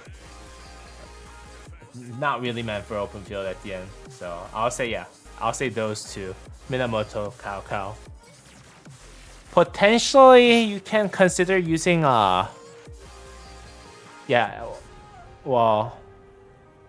using Met too, but yeah, I at that point I'll just pair him up with something else, you know. All right, Boudica, Epic Boudica. So Epic Boudica has one use and one use only, and that is for barb farming, in my opinion. She does have a little bit of rage engine and healing factor, which helps with the barbs. Her active skill is 1000 damage factor and reduces the rage of the barb by some good amount, and attack. So it is good. She's good for barb killing. I think that's about it. Her second skill gives you barb damage to 25%. She does have peacekeeping tree. That means that you can get reduced action points that you use for killing barbs. Her active skill does 1000 damage factor. Her third skill gives yourself 50 rage whenever you use an active skill, so you get a little bit back of the skill rage that you actually use. Also at the same time heals yourself for 400% for that 400 damage factor for extra sustainability. Her fourth skill is actually pretty good, by the way. Whenever this commander launches the troop's basic attack, it has a chance to gain a bonus to damage though for 1 second. 5% chance to get 10%, 50%, 3% chance to get 100%, 2% chance to get 150%, with cooldown of 2 seconds on each and every one of them. This skill is actually a pretty good auxiliary skill when you or a support skill, whatever you like to call it. Whenever you get to Season of Conquest, you can technically use her 4th skill and 4th skill alone on a commander, and it's not the worst skill in the world. Boudica is the best rally for Fort Rally Commander, B tier just for that. Yeah, you can use her as a 4 tier. Again, 1000 damage factor is not bad at all. And the fact that you can actually use her for barb itself is really useful when you can use her for the field. When you can use her in the earlier game like KvK1. So I would say, I think, well, let's just put her above the Gathering commanders. I think barb's a little more important than Gathering at the end, so yeah, let's just go ahead and do that. Now next is Herman, the regular Herman. Regular Herman is a very interesting commander. Active skill is an expertise skill, so let's just go ahead and read from the active expertise. 1000 damage factor, a 1000 rage requirement. If you use it, you get 1150 damage factor dealt to a single target enemy. This is the highest damage factor that you can see in a single skill, and you also reduces his rage by 100 and silences it for 2 seconds. Very good shutout skill, I would say. Very rare to have that silence in Rise of Kingdoms. You only see that silence in like 5 different commanders at max in Rise of Kingdoms. One is Guan Yu, one is CJ, the other one is Artemisia, and then the other one is Herman Epic. And there might be 5th commander, I don't know. As far as what I can recall, that's about it. So 4 commanders have silences. This is one of the unique commanders that do have this. His stat is actually really good, 10% march speed and 10% attack. You rarely get Archer march speed in KvK1, so this is actually a really good skill for that. But his 3rd skill is a city garrison skill. Usually not really that useful. 7% attack and defense, attack for garrison and watchtower. And whenever this commander's troop deals 10% attack, and whenever you launch a basic attack, it has 10% chance to gain extra 100 rage, cooldown of 5 seconds. So this skill is actually really good. So this skill actually gives you extra rage generation, which is very rare in Rise of Kingdoms. If you want to use Herman Prime, I would say you can, but it has to be your 2nd Archer March at the end of the day. If you want to use 1 Archer March and 1 Archer March only, and for KvK1, I would only have 1 recommendation for that, and that is Tutmos YSG. The best pairing for him, I would say, is El Cid Kusanagi, if you want to use epic pairing. And you said Kira? Yeah, you can use him with Kira, I would say. But Kira is an interesting concept. Like, I think she was good before they nerfed her or something like that. But yeah, like one of the skill damage bonus actually kind of went away. But yeah, Kira could be a good pairing. A lot of people actually don't get expertise Kira in KvK1 though. That's my only hesitation in kind of suggesting it for that. But yeah, Herman is actually not a bad commander. It's just that the fact that he only does single target damage is the one bad part about him. He does have Rage Engine. He does have Silence. So very good utility commander. I'll say he is probably around where Scipio Africanus is. So yeah, I'll just put him right next to him. He's an archer version of him, I would say. It's the only way that I can describe him. Alright, let's go ahead and move on to last couple commanders that we have here on the list. And that is, let's just talk about Imhotep. Imhotep is a very interesting commander. Let me just go ahead and turn on the lights real quick, and I'll be right back. So Imhotep is a very, very interesting commander. If you go look at his force, expertise, skill, as well as the active skill, you can see that for the next 3 seconds, up to 5 nearby enemy troops take 30% more damage. 30% more damage. This is an all damage taken debuff for up to 5 nearby enemy troops. That is a circular AoE debuff. And they also lose 50 rage per second. And only if this commander is used as a secondary commander. So there's 2 parts to this skill, right? 30% damage taken reduction debuff. So this is really good because 1, it does not stack with the all damage debuff. It's a separate multiplier. So it is actually really, really good. Second part is that it loses 50 rage per second for 3 seconds for 5 different targets. What does that mean? For each unit that is hit by this debuff, they're going to lose 150 rage total. They're going to lose up to 750 rage in total if you hit this with 5 targets. Very, very interesting concept. One of the best support skills that you can find in KvK1, I would say. Just because of how unique the damage taken debuff is. The duration of 3 seconds is really good. And also at the same time, rage reduction is also really good.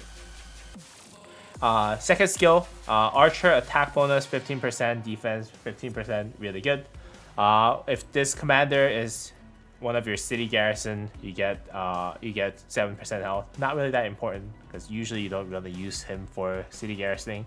Whenever this commander is hit with a basic attack, it has 10% chance to reduce the attacker's skill damage dealt by 15% for 3 seconds. So if you use him as a tank, if you use him as a support, and let's say in Sunset Canyon you use him in the very front line, let's say paired up with, I don't know, Herman Prime, a Herman epic version, then there you go. You'll actually be able to reduce the enemy's skill damage dealt, and also at the same time increase the damage that they take by 30%. Very good support commander. In theory, I would say it's a little harder to use in reality, to be honest though. Like in Canyon, he's great. I think if you use Imhotep in Canyon, he can debuff really, really good. But if you're using him on the field, then you need to find the different buffer. So I would say, if I were you, I would use him. Like if you want to make a single buff march, I would say just have Joan of Arc or Mulan paired up with Imhotep, and just run it as a buffer march or a debuff march. You can use him behind Herman Prime though, the Herman Epic version too, just because it's an archer pairing. They get a lot of stats. He has march speed. It silences debuffs, but then again, most of the time you're gonna basically give up that trade value. He's a really good support commander, I would say, but it is a little bit challenging to use at the end of the day, is what I would say, unless you have fire marches in KvK1. Best pair, Elcid, Kuso, Herman. Yeah, Elcid okay, Kuso okay, Herman okay. I'll say Mulan might be a good pairing too, if you want to just run a buffer march only. But Imhotep has to be a secondary commander, so that means you have to use a leadership commander in KvK1, which is unlikely. So yeah, it's a little challenging. It's a little challenging to use. I'll say though, his total amount of debuff is really good though. I would say he is. I think it's difficult to put him at A, just because he's a buffer, but I'll put him at the very last slot of A. Very unique debuff. Like, it's really good if you can use it, but most people are not going to be able to use him. So just be careful when you want to use him. Just make sure that you're building the right build for him at the end of the day, is what I was saying. All right, Kira. Kira is a commander that I do not use in KvK1. Did not use in KvK1. And also at the same time, I did not use her in my main too. So I'm going to need to rely on a lot of your opinions on Kira, for those of you who actually did use Kira. The reason why I didn't use her is simple, is because one, you can only get her heads from events, and you need a lot of heads for you to actually activate Kira. I felt like I didn't have time for that, and I was more interested in materials. So you have to actually make good investment for Kira to be usable. But let's read her kit. Her active skill is also expertise, so let's read from expertise. Up to 3 enemy troops in a fan. Do 1000 damage factor. Every additional target reduces the damage by 15%. Oh, so he's actually one of the first epic commanders to have this reduction feature, which is interesting. Troops hit by this skill takes additional damage of 200 damage for 2 seconds. Wait a minute. This is a 1400 damage factor AoE. Okay. It's not as good as, let's say if you hit this with 3 targets, then you're going to do 1700 damage factor to 3 targets. And you're going to do extra 400 damage factor to each and every one of them. So if you're assuming that you're going to hit 3 targets, you can maximize his damage by the damage factor of 3300 damage factor. 3.3k damage factor, which is actually not bad. Her second skill, outside of scenario battles, this commander's troop deals 5% more damage, 35% more damage factor to barbarians. And in scenario battles, you do 35% damage to all enemies. Okay, so this commander actually does a little bit of a buff for scenario battles, but otherwise you do more damage to barbarians. Third skill, 10% attack, 10% defense. Pretty good for an epic commander. Fourth skill, outside scenario battles, this commander's troop launches a basic attack. It has 10% chance to gain 30% bonus to skill damage for 3 seconds with cooldown of 5 seconds. Okay, this is actually pretty good. It is much worse than just having 30% skill damage straight, but it's actually pretty good. In scenario battles, that damage is increased up to 50%. Okay. I'll say she's a pretty good commander overall. Very random with her skill damage buff, so that's the one thing that I don't like about, but her AoE is pretty good with expertise. Isn't she a Kuso level commander? She's a Kuso level commander, right? Prince Boom, Kira, heart to expertise, 1400 damage factor AoE, 80% skill damage increase, highest in KvK1, best pair YSG, Tutmos, Ethelfled, Elcid, and Kuso. Yeah, I mean, this is a pretty good commander. But again, very hard to use. Very hard to use. You have to give up so many materials for you to actually get her. I would say it is almost impossible for you to expertise her before you enter KvK1. But her skill set is really good. And for that, I would say she's a Kuso level commander. I would actually drop her right next to Joan of Arc Epic. Again, if she was easy to expertise in KvK1, I would say she's right above here in terms of her skill kit, but she's not. But even with unexpertise skill set, she's actually really good. So also the fact that you can actually use her as a bar farming commander is also good. So I'll say above Bjorn, below Joan of Arc is where I'll put all the epic commanders with. So yeah, I was just talking about epic commanders and we have spent last hour and 20 minutes. So very, very interesting.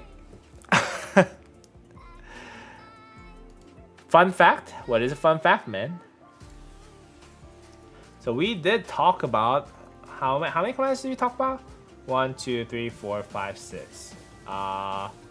19 commanders. Okay. So hopefully epic commanders, legendary commanders will be a lot easier. If you pair her with YSGs, the skills from both hit at the same time. Really? Really? Okay, well let's test that out in my main. Really? I've never heard of this because Kira is a... I never used Kira. I was like that. Yeah, I'm not using an epic commander. Am I kidding? So I was never using Kira, but let's see.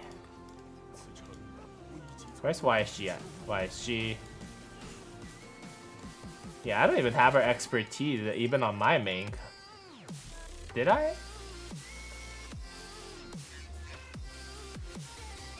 There you go. Yeah. Yeah, I don't even have her expertise. And like I'm even out of the troops, so let's see. Let's see if they hit at the same time, because that will be kind of insane. My siege barge is very slow right now. Alright. Does the active skill hit at the same time?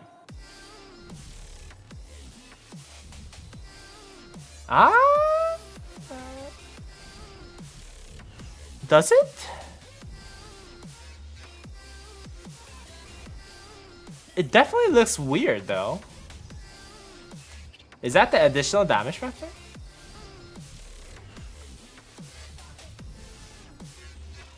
Yeah, Kira YSG is a half-second delay, but so close. Yeah, I agree.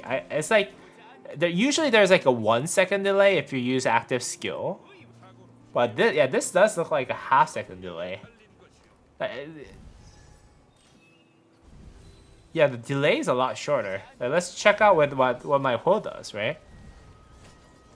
Active skill. Yeah, the delay is slightly longer, I think, on here. Also, although that is very interesting. Interesting fact. Interesting fact.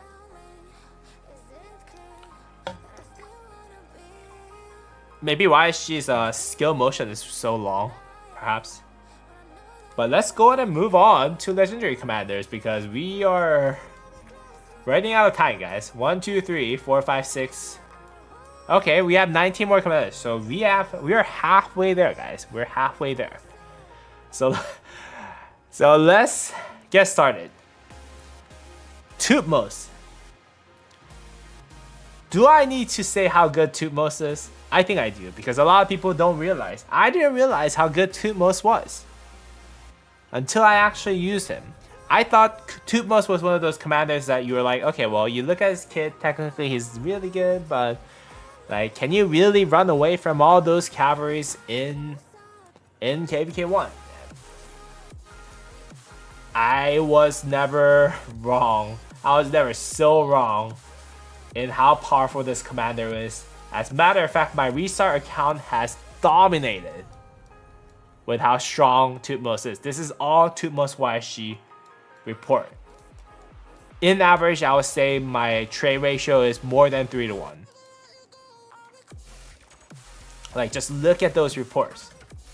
And I'm not even like, I'm not even like high-tech guy. I just have 21 million power. Tutmos is one of the strongest commanders that you can find in KvK1, hands down. Let's take a look at why that's the case, though. His active skill, Brave Ruler, 1000 rage requirement, 1000 damage vector, pretty simple. Has 30% healing reduction, which is actually very interesting. He's actually one of the commanders that was actually released when I first started playing Rise of Kingdoms. He was the latest commander that was added with the addition of Egypt. So before Tutmos, archers had to rely on El Cid and YSG combo, which was kind of horrendous. I think a lot of people actually rather use YSG with Med with YSG primary, so you can use him as archers. But yeah, he is the latest commander that was added to KvK1 commanders, except for Mayan commanders and purists. So he's one of the newer commanders, not the latest. He's one of the newer commanders. Both of the skills are really good. 1000 damage factor, 3 target AoE is good. It's not the best, it's good, but the healing reduction of 30% actually directly counters the mechanism of Richard. And in KvK1, when Tutmos was not a thing, there was not that many people that could actually fight, especially cavalry mages, against Richard's healing. Like, it was very tough to actually combat that. Now Tutmos does AoE healing reduction, really good. And his second, and the funny thing about Tutmos though is that usually a lot of commanders actually have their power level kind of, especially in KvK1, power level focused on one of the skills. But Tutmos, what is interesting about this commander is that all 4 of his skills are actually all pretty overpowered. Again, active skill, very useful debuff, as well as a decent AoE. Second skill, whenever this archer, this commander's archer units gain 15% attack, 10% march speed, and while outside of Alliance territory, you deal 15% more damage. Okay, 15% attack is good. 10% march speed for archers was really crucial, because before Tutmos, there was no march speed providing archer march that could be paired up with YSG, at least among epic legendary commanders. So this 10% march speed is gold. But not only you stop there, no, you go even further and do 15% extra damage while outside of Alliance territory. 15%. Most of the fights that you do in Rise of Kingdoms, half of them are outside your territory. So if you're outside your territory, you're gonna do 15% more damage. This skill is actually really good, because it does provide 3 things that is like the most needed for a commander like Tutmos. But let's go ahead and move on to his third skill. If this commander's troop is on the map, so it does not work for garrison, it does not, yeah, when you're in the city, you have to be on the map. But when you're on the map, you get 10% defense, okay, that's good. And whenever your troop launches a basic attack, it has 10% chance to increase the skill damage the target receives by 15% for 3 seconds with cooldown of 8 seconds. So you have a chance to actually debuff the enemy to take 15% more skill damage increase. This is kind of like what Imhotep had, but then again, this is actually built in. So you just, whenever you're doing a basic attack, you have a chance to debuff the enemy so that they take more damage from you. You and YSG together, because both of your commanders are going to do majority skill damage, and 15% skill damage taken increase is actually really good. But this skill is actually the least impressive of them all, personally, because his 4th skill is actually really good. So this commander takes 5% less counterattack damage, that goes up to 10%. So let's just say this commander troop takes 10% less counterattack damage. This is good when you're fighting against Charles Martel, any of the infantry commanders that are on the field. Whenever their troop is hit with a basic attack, though, it has 10% chance to do 700 damage factor to the attacker with cooldown of 8 seconds. So this is another skill that you can actually do. 700 damage factor that you can do to whatever enemy that you're getting hit by. And this 700 damage factor is actually really, really good. It's like having the Bjorn skill built into your kit, but except that it is based on the units that hits you. And he also has expertise that is not enhancing any of these. It's a separate skill that actually has its own effect. And when you expertise him, this commander's archer units take 5% less damage from enemy infantry units. Good. You're gonna take 5% less damage from enemy infantry units. You already take 5% less damage, I believe, already from the fact that archers counter infantry in the system. So 5% extra less damage can always be good, right?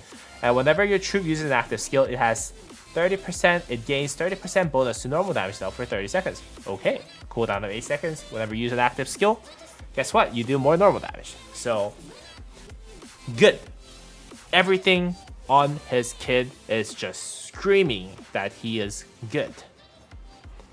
Now, with that said, the best pairing for him is YSG. If you want to use Tutmos, you have to use him with YSG. Another pairing that you can use is Kusanagi. Another pairing that you can use him with is Ellison. Another pairing that you can use him with is Metman. But if you're Archer main, just make sure you use YSG. He's the only commander that can actually, among meta triple S marches that you can bring out on KvK1, he's the only commander that can fully unlock the power of YSG, because YSG, although he's a very versatile commander, he does have 100% archer damage bonus, archer attack bonus buff that a lot of other pairings cannot really utilize. For example, Minamoto cannot utilize that. Richard cannot utilize that. Charles Martel cannot utilize that. So Sun Tzu cannot utilize that.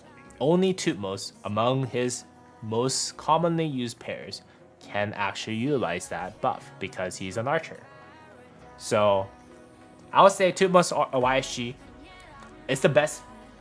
It is the single best march that you can bring out in KvK1. As a matter of fact, it is actually single best archer rally that you can run in KvK1 as well.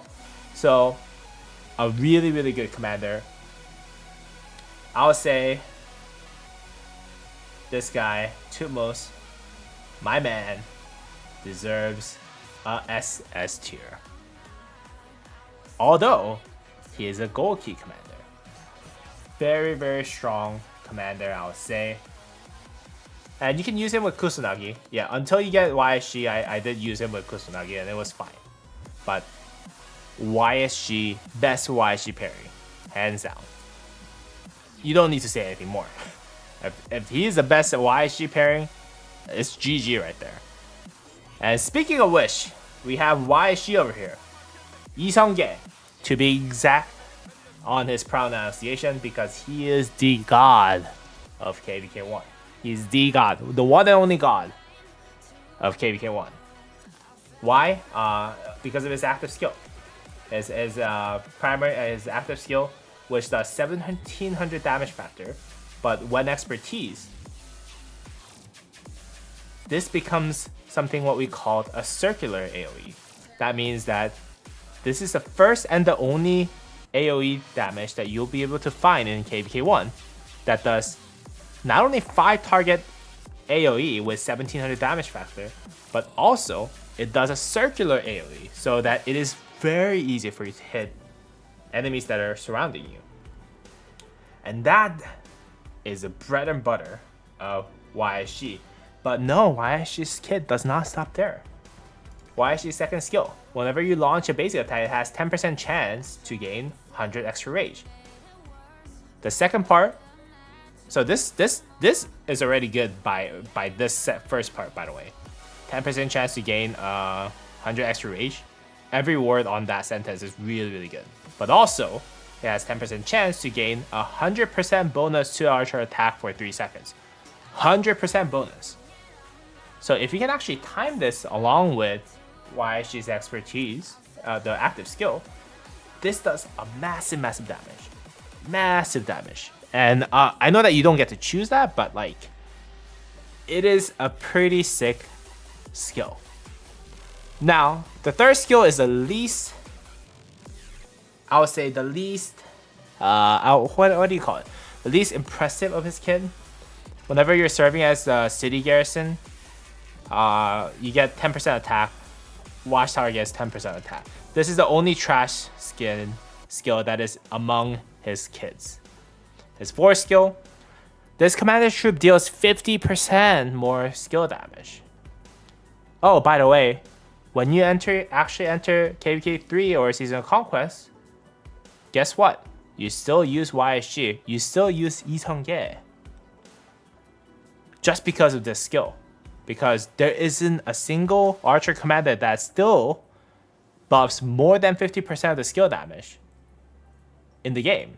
As a matter of fact, he gets something called a museum relic that would actually buff this skill by extra 12% of skill damage on top of other archer stats. So this is a single most skill damage buffing commander that is going to be in the game from KvK1 to Season of Conquest.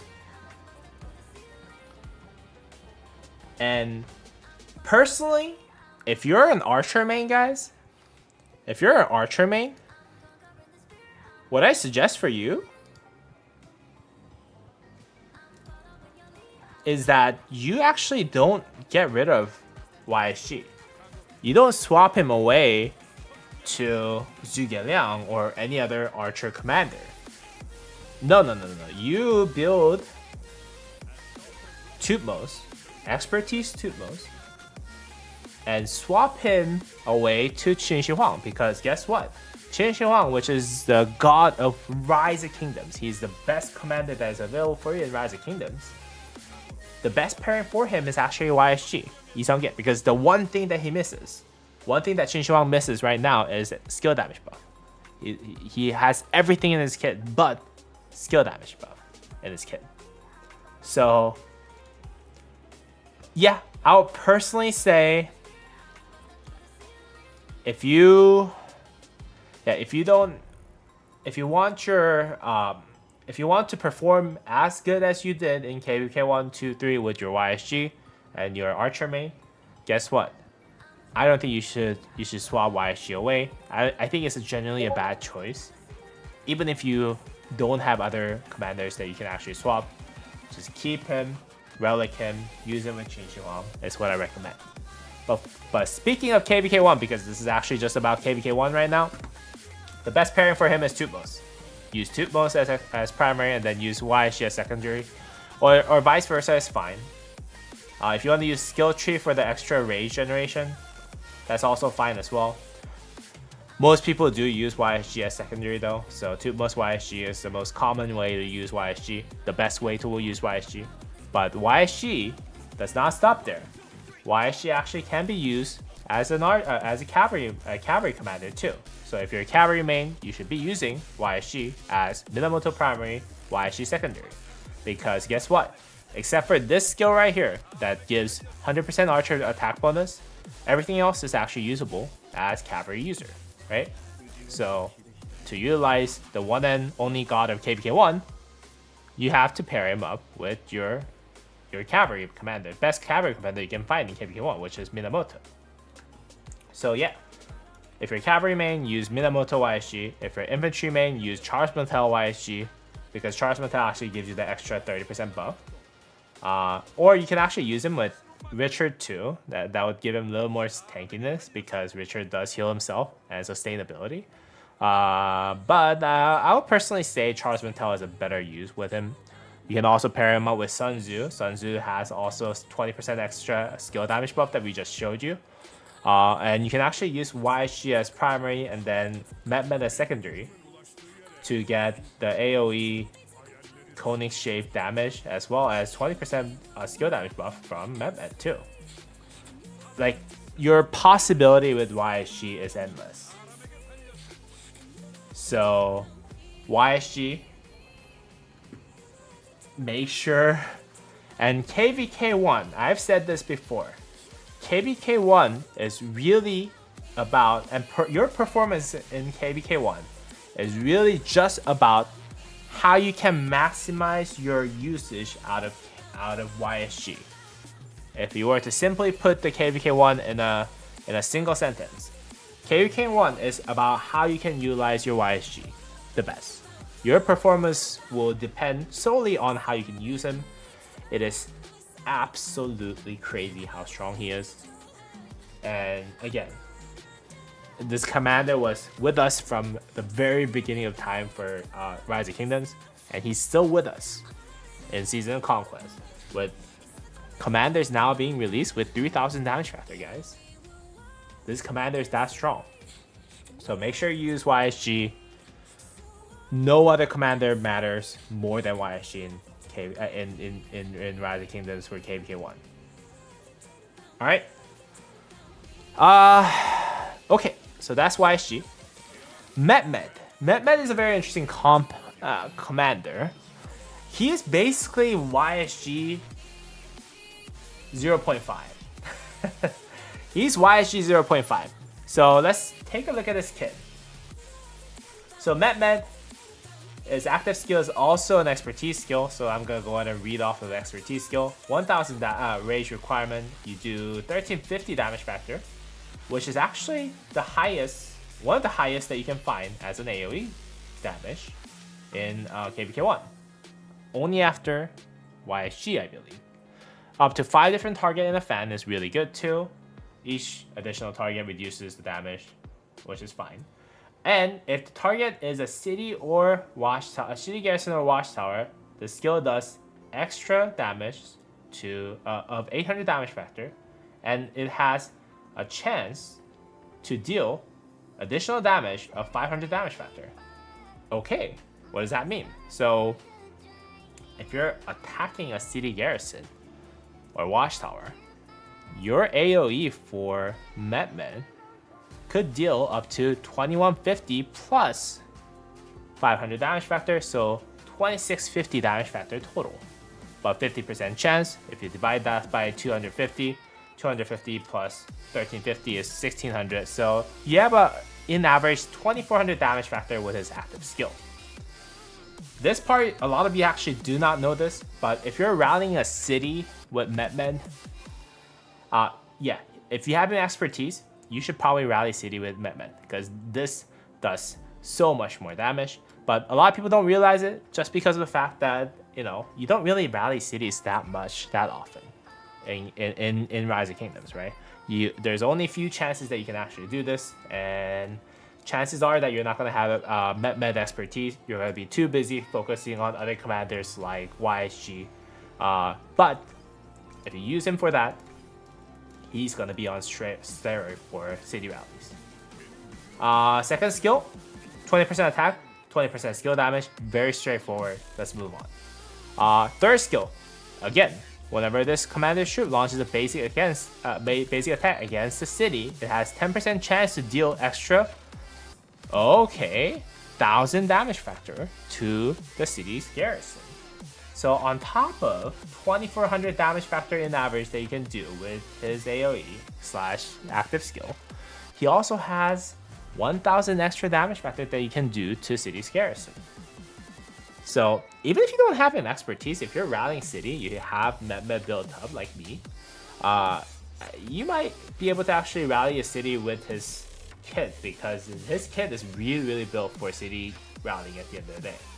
But a very strong rally commander for city rallies. Let's take a look at his fourth skill. This commander's troop gains 10% at unit capacity, and when you're leading a rally attack, the rally attack also gains 10% unit capacity. So you get up to 20% unit capacity, but rally attack unit capacity is the important one here. Yeah, again, if you're running city rallies, it's really good. But Mehmed, because of his first two skills and the value that he provides with his first two skills, he's also a very versatile commander as well. You can put him anywhere behind like YSG. You can put him behind Minamoto. You can put him behind Richard. You can put him behind Charles Martel. You can put him behind Minamoto. You can put him behind any commander that actually does a lot of skill damage. You can just put him behind him, and he will do fine. I would say, though, yeah, the best pairing will be the AA commander that does not get chosen by YSG. So if you want to use him If you're using YSG with, let's say, infantry commander, just because you're an infantry main, then you can put Med behind Tutmos, he'll do fine, or Minamoto, and vice versa, right? If you're cavalry main, you want to use YSG with Minamoto, then you can put Med behind Tutmos or Richard or Charles Martel or Pierce, whatever commander that you have that is second best. How many ruin fights did you have before second YSG wheel? I don't remember actually. I expertise YSG in the first YSG wheel, so I don't know. I'm sorry. I'm sorry I can't answer that well. But yeah, that's what I remember. And the reason why I'm building Medbed is simple right now is because you can get him very, very early on from daily special offer. So what I'm using him as right now, personally, is that I'm gonna build up Medbed so that I have him expertise. By the time that I get to KvK3, you can see that I'm not that far away from expertising him. Well, I am, but I'm also not. And when I do have him expertise, I'm gonna actually swap him away to a different commander, like Qin Shi Huang, along with Tutmos. So I have two different commanders that is not YSG, that I can trade him up to have two meta commanders, while also having Qin Shi Huang best pairing intact with YSG still reserved for Qin Shi Huang YSG pairing. Hey Manu, how's it going, man? Do you know roughly how long before the first ruin fight you got the first wheel? I think like within the same week. I personally think it was about the same week. So with that said, let's just go back to Medbed. So Medbed, I would say he's like the S tier. He's like the definition of the S tier. I'll say he does deserve one of the first spots of S tier. I don't think he does deserve himself to be in the SS tier, but he definitely does deserve himself to be a S tier. Like it is a very strong commander. All right, with that said, let's move on. Minamoto. Minamoto is a very interesting commander. Minamoto is one of the only commanders that doesn't have to use gold commander, gold heads for you to expertise him. As a matter of fact, I don't think you can even use gold heads for expertising him. The only way that you can get Minamoto heads is actually for you to buy the VIP bundles. I think it costs about $200.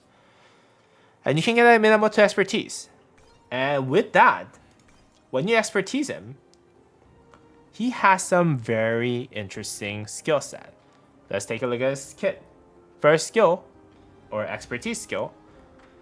Once expertise, you're going to deal 1400 damage factor with 75% chance to deal additional damage to the target for every second for the next 2 seconds.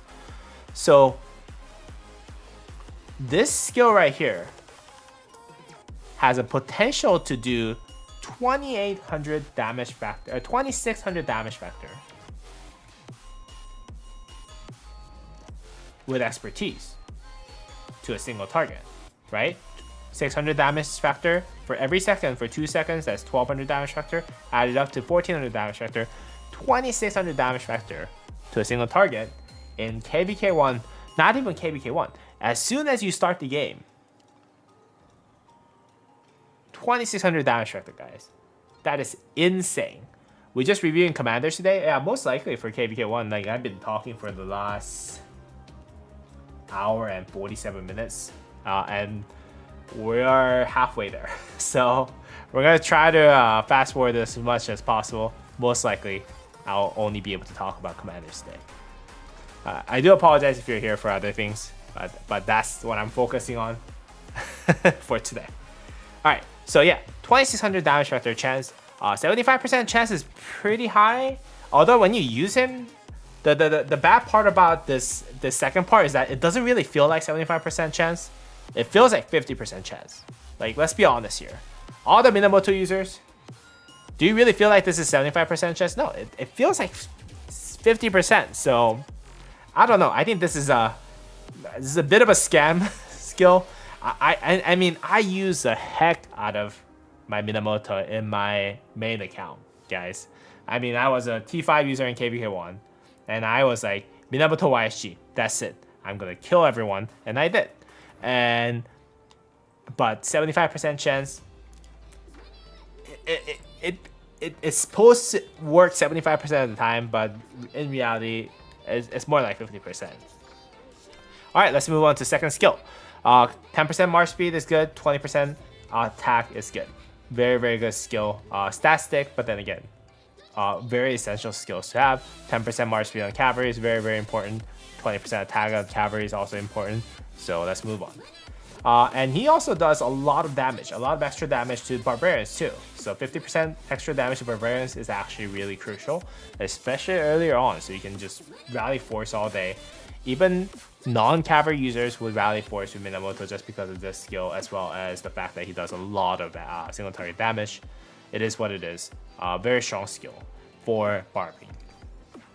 Fourth skill, Warlord. This is also another very strong skill. Whenever this commander troop launches a basic attack, it has 10% chance to increase the damage, increase the target's damage received by 30% for 3 seconds. Will cool down to 5 seconds. So if it's a debuff that you apply with 10% chance for 3 seconds. If you have this debuff on the enemy, they will take 30% extra damage. And that 30% extra damage is a lot. It's like having that Imhotep active skill. And when you're rallying a city or a garrison, when this is activated, you'll do a lot more damage. So Minamoto, undoubtedly, I think we can say undoubtedly the best cavalry commander in the Rise of Kingdoms. It is the easiest commander to expertise in Rise of Kingdoms, in my opinion. And with that said, I'll put him at S, but not in front of Metmen. Actually, I think he does deserve to be in front of Metmen. The 2600 damage factor potential is just crazy. And I think in average it's supposed to do like 2450 or something like that if you do the math. But very, very strong commander. You get it for free. Very easy to expertise. Like you will see, if you see a T5 user that uses Minamoto YSG and you're Archer main, GG. You're not going to be able to beat it. And this is also a very good commander for rallying. Not so much for garrison, but you can also rally with him. So that is a big plus as well. All right. So Minamoto, very, very strong commander. Highly recommended if you're a cavalry main. That's the only option actually for a cavalry main, to be honest with you. If you don't have Minamoto in KvK1 as cavalry main, you're missing out a lot, I'll say. Best pairing for him, Bars, YSG, KvK1. Is there any other? And Ethelfled or Metmen. All right, next commander, Richard the First. Very interesting commander. Used to be one of the most overpowered commanders in Rise of Kingdoms. Not anymore. He loses all his power when you get to Season of Conquest.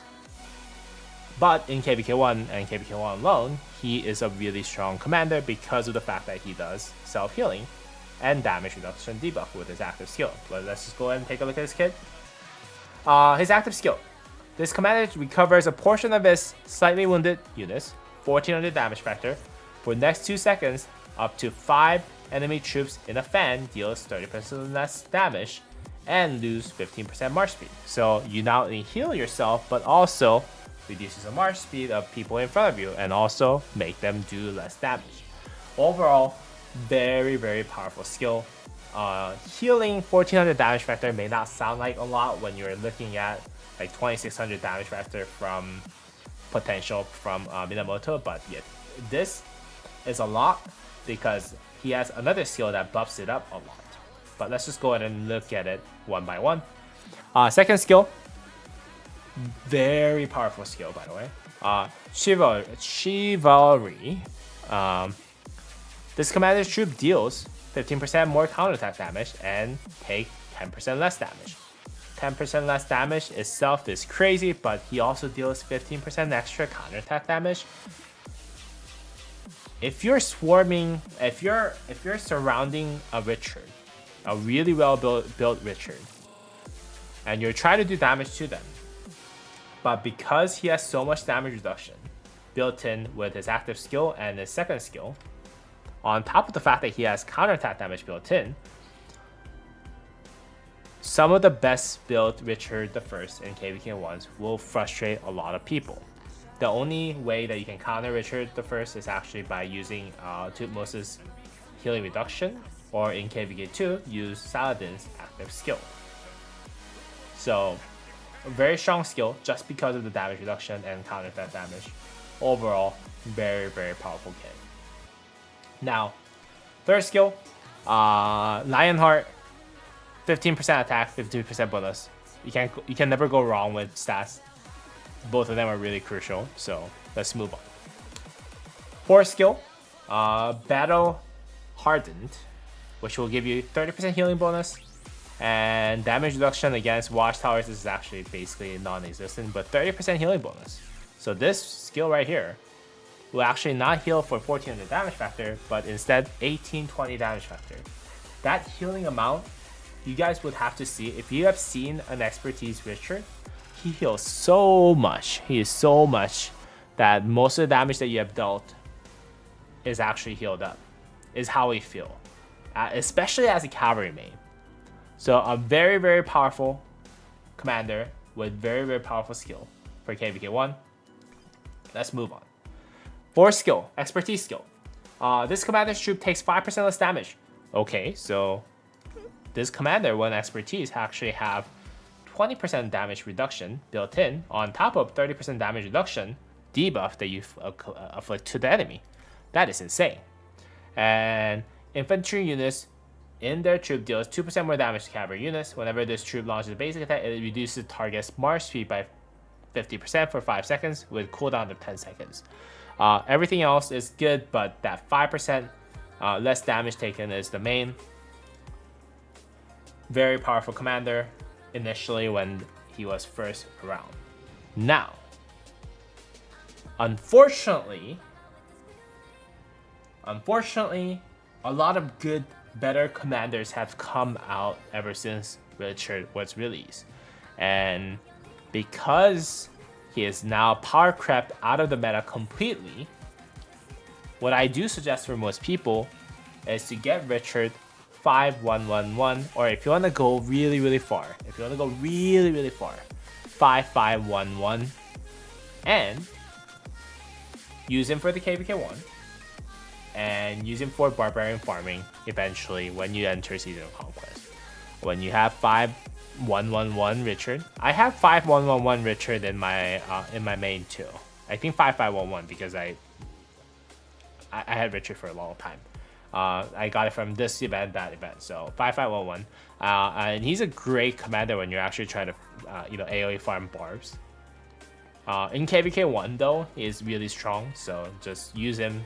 Even with 5-1-1-1, he's really strong, so just use him as is, and then just move on from him. Best pairing that I would say for him is YSG Charge Martel sometimes, if you want to do massive counterattack damage. If you want to just Hedgehog, yeah, he is a good commander that you can use him with. Ethelfled is most commonly used with him. Sun Tzu is most commonly used with him just because of the fact that he has damage reduction built in, and Sun Tzu also has a damage reduction built in. Yeah, right? So that's 15% even at 5-1-1-1, right? And that combined with the fact that he heals himself, sustainability, just whatever, he is pretty strong. I would say though, I never invested into him as I never chained with him. I have my main marches Qin Shi Huang Shazar and Ho Hera to chain. Yeah, that's fair point, man. That's fair point. But before Qin Shi Huang came into the game, before Shazar came into the game, he was one of the must-have commanders for barb chaining. For that, I would say he probably deserves the best slot in A. He is really powerful, but then again, he's really power crept out. And maybe when Tutmos was not around, I think he would have been an S tier. but because Tutmos now does healing reduction, I think right now in KvK1 this might be the best spot for him. All right, let's move on. Sunduck. Sunduck is Gold Gather. He does active skill, 1400 damage factor, 100 rage reduction is good, but it's for siege units. Her buff is for siege units, so no one uses her for active skill. Her most of the value is actually coming from her second skill, which is going to give you 20% universal gathering bonus and extra gathering bonus, speed bonus for 10% for gold. So you get up to 30% gathering bonus, which is the most that you can find in Rise of Kingdoms. On top of that, she has some defense and health for stats. You can use her on Canyon in the earlier part of the game, by the way, because of this, how much of the stats that you get from this. And the 1400 damage factor is not too bad, but beyond that, as soon as you can actually get like actual open field pairings, then you can get rid of her too. For skill, if this commander only has siege unit, whenever it launches a basic attack, it has 10% chance to deal extra damage factor of 1000 to the target. Is okay. Again, is another bonus for you if you're using her earlier on in Canyon, but not really that great. Her expertise is actually really good though. 30% units, siege units. This commander siege units gain 30% load, which means that you can use less troops to farm resources. Also, if you're actually farming from alliance nodes, then you can actually maximize your load. Also, at the same time, if you're looting cities, this also helps really well. After finishing gathering resource point, you'll get extra 10% bonus. So this commander actually not only has 30% gold gathering bonus, it also has 10% extra resources. So she's considered one of the best. She's actually considered the best gathering commander in Rise of Kingdoms for a couple of reasons. For one, gold is the most valuable resource in Rise of Kingdoms, and when you do farm gold from alliance nodes, you need Sunduck. You need Sunduck in there, and you gather as fast as possible. You're competing for the gathering speed among other alliance members in alliance gold nodes, and also you're getting 10% extra buff from that. It's overall very strong, and the extra load also helps. She has everything that you need for you to actually get her to be a good gathering commander. And for that, where's Sunduck? Let's just move all the KvK1 commanders out of here so that we can actually go ahead and evaluate them. Is Sunduck not here? Is that what it is? Oh, they're all down here. I'm gonna remove Charlemagne because you can only get Charlemagne from KvK1, like after KvK1. Irrelevant for most people. Sunduck, I'll put her at the last place of A. I know it's a gathering commander, but she is the best gathering commander. She does deserve a spot there in A tier. All right, looking at Ethelfled. Ethelfled is a very interesting commander.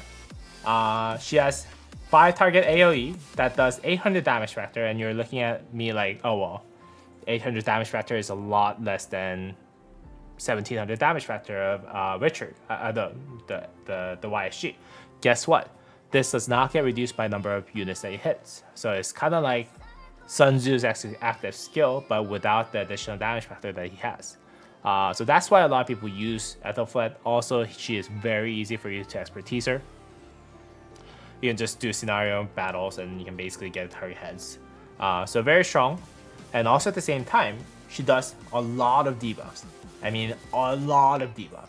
You can see that whenever you hit those 5 targets, you reduce their attack, defense, and health by 30% for 2 seconds.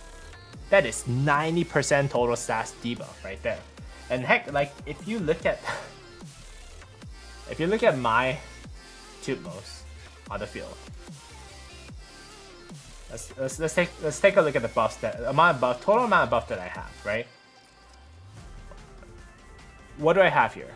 Like, so that's 220, 400 and 400. No, 220 and then 350. I have total 350% of stats overall. You're reducing 90% of the stats from that. This skill debuff is actually really insane. So she kind of works like a debuffer, AoE debuffer. Her AoE is also a half circle instead of a conic shape, which is a lot easier for you to actually hit 5 targets. So very, very strong debuffing skill.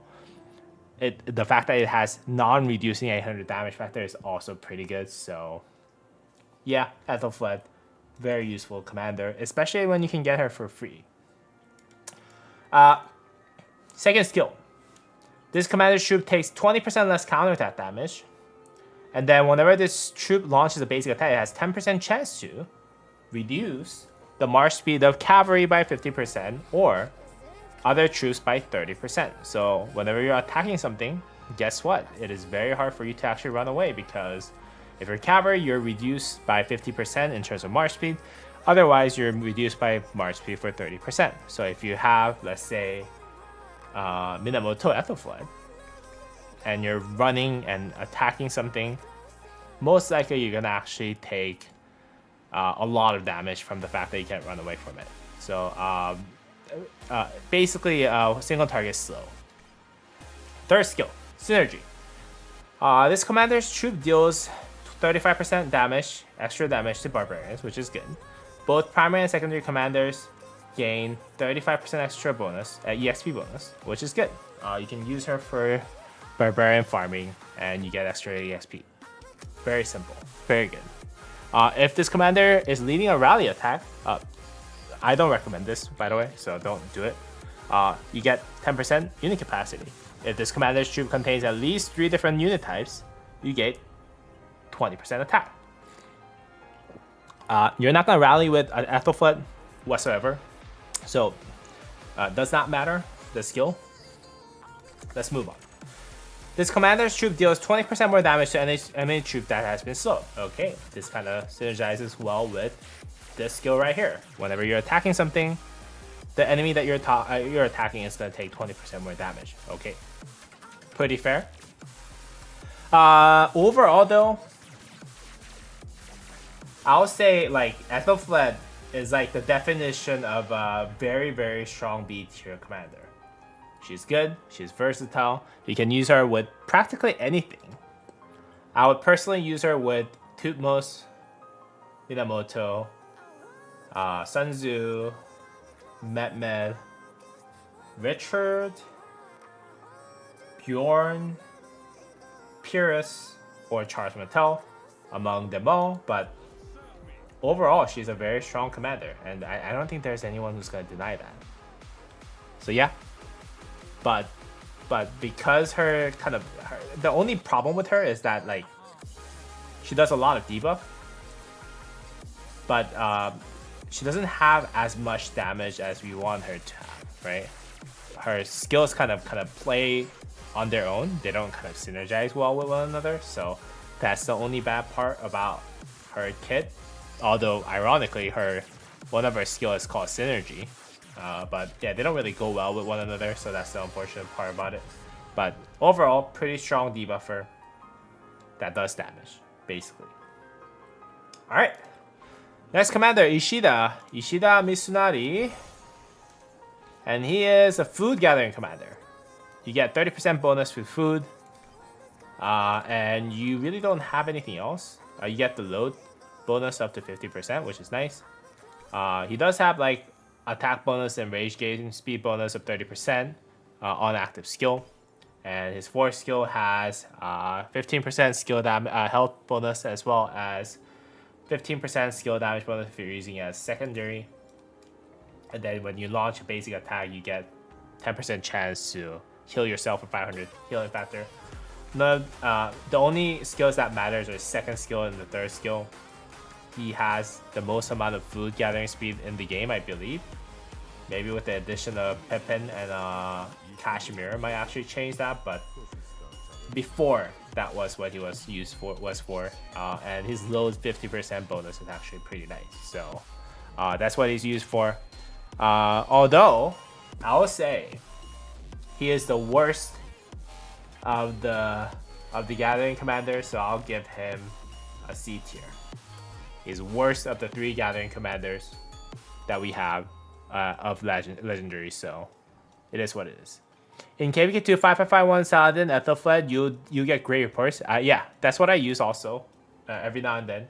I use Minamoto Waishi and then Saladin with Ethelfled, and I swap them out every now and then. So that was good reports at the end. All right, that was Ishida, Mitsunari. All right, let's move on to KvK. KvK is a very interesting commander. He has a pretty interesting kit. Let's take a look at it. His active skill does 1400 damage factor, and reduces the target's attack and march speed, attack by 40%, march speed by 10% for 3 seconds. 1400 damage factor is kind of low, even in KvK1 for a single target damage. So yeah, he's kind of in a weird spot. But let's go ahead and read through his skill set. Secondary skill, he has this commander's troop deals 50% more damage to barbarians. This is actually a really good skill. If you want to go ahead and use this with Minamoto, this commander with Minamoto, they synergize well together so that you can actually take down barbarian force really well. Third skill, you have 10% march speed, 30% cavalry attack bonus. Good stat stick. Let's move on. Fourth skill, you have 10% chance to heal yourself for 500 healing factor, 1000 healing factor, and then 100 rage, which is really good. And you gain 20% march speed for 3 seconds, cooldown of 5 seconds. This skill is actually pretty good. Healing yourself with 1000 healing factor is amazing, but on top of that, you get extra rage. It is really good value of skill. One of the reasons why people actually do rally Minamoto KvK rally is actually because of this skill right here, because you can actually get rage and heal yourself and last longer in the range in the rally. His expertise, the cavalry, this commander's cavalry units gain 25% attack but loses 10% defense. Some people say that this is not worth it, but this is actually, I think it's worth it, especially nowadays. 25% attack and 10% defense. It's a good trade-off. I think it's worth it. Yeah, that's basically what he has. His best pairing is usually Minamoto, and only exclusively Minamoto, I think, most of the time. If you want to use him with someone else, maybe buy bars, but yeah, Minamoto is usually the only pairing that he has for you. With that said, KvK, I'll just put him at a B tier, below Ethelfled. Ethelfled deserves a better spot than KvK in my opinion, so yeah, that's basically where I'll put him. Let's move on. I have 5541 KvK. I believe I don't want him to use for rallies a lot in KvK. He's not really strong there. I personally think the best KvK1 rally is either Tutmos Waishi or Minamoto Waishi, because Minamoto has so much active skill damage factor that if you can buff that with Waishi's 50% extra buff skill, you do so much more damage than having KvK as secondary. I know some people use KvK as secondary, but like I think that's a terrible idea in my opinion. But I could be wrong. I personally don't think it's a good idea. Waishi is just so much better. So much better, in my opinion. Alright, talking to Mulan. So Mulan is a buffing commander. Let's go ahead and take a look at her kit. Her active skill is also an expertise, so let's take a look at the expertise skill. So 1000 rage requirement for next 3 seconds. 5 nearby allied troops gain 20% attack, 20% defense, 20% health, and 30% march speed. This is one of the most insane buffs that you'll be able to find in Rise of Kingdoms. As a matter of fact, I think that's the most amount of stats that you gain overall, right?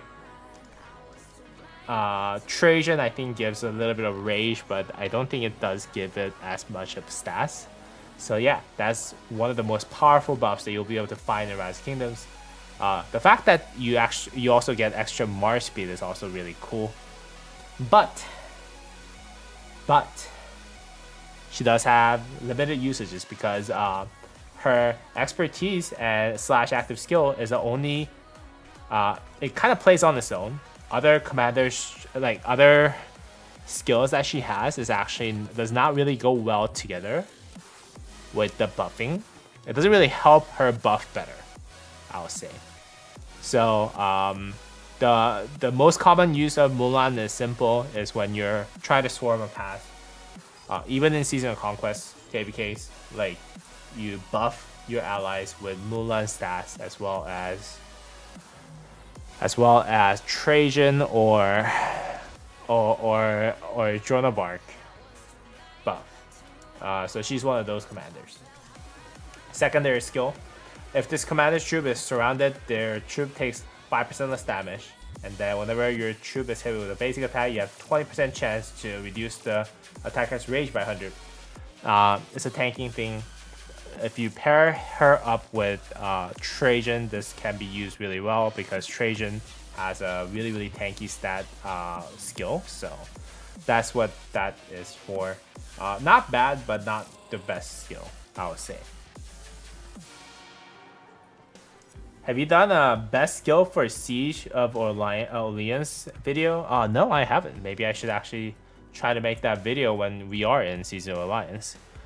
Third skill, Conslayer. Actually, this is one of the other main uses of Mulan, is that she can actually give yourself up to 95% EXP bonus when you're defeating barbarians.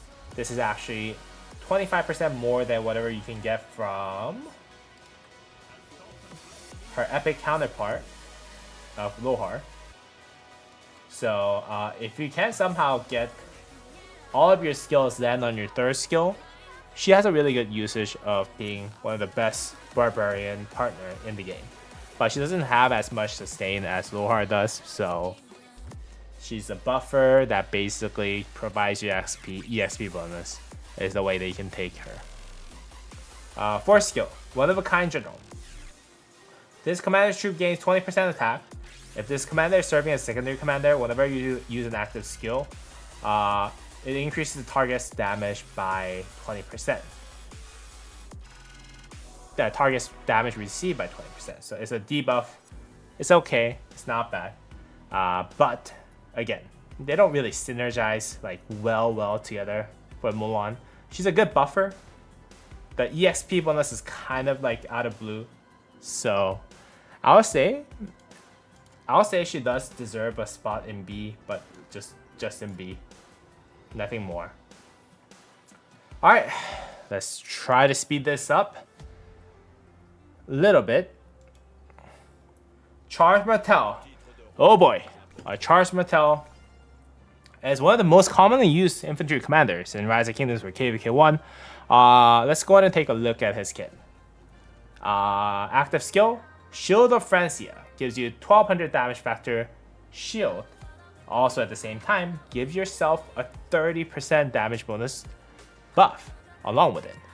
So when you use an active skill with Charles Martel, you gain 1200 damage factor, also 30% extra bonus for the next 4 seconds. This guarantees your secondary commander's skill to get that buff from 30%, which is really good. This skill right here is actually really good skill in my opinion.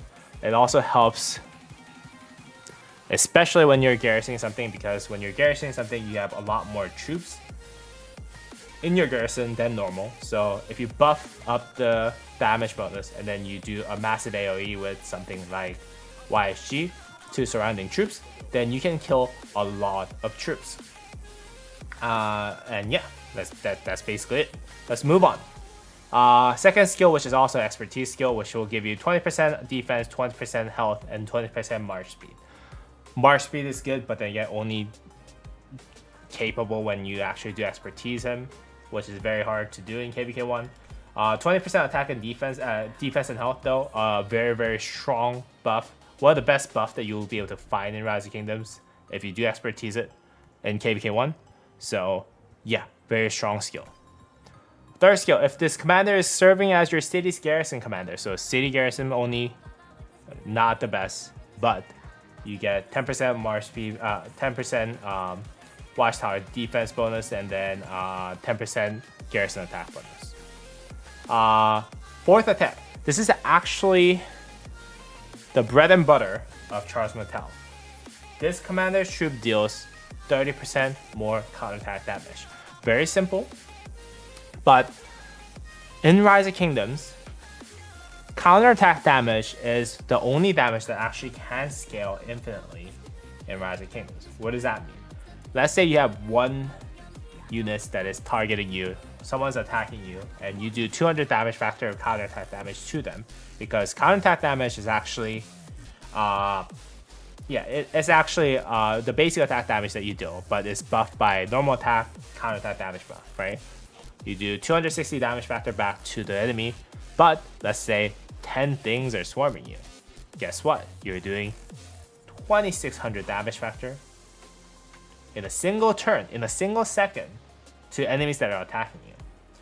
And he actually has the most amount of counterattack damage buff that you'll be able to find in Rise of Kingdoms for KvK1. Actually, it might be in general too. I need to check on that. But yeah, very, very powerful skill, I would say.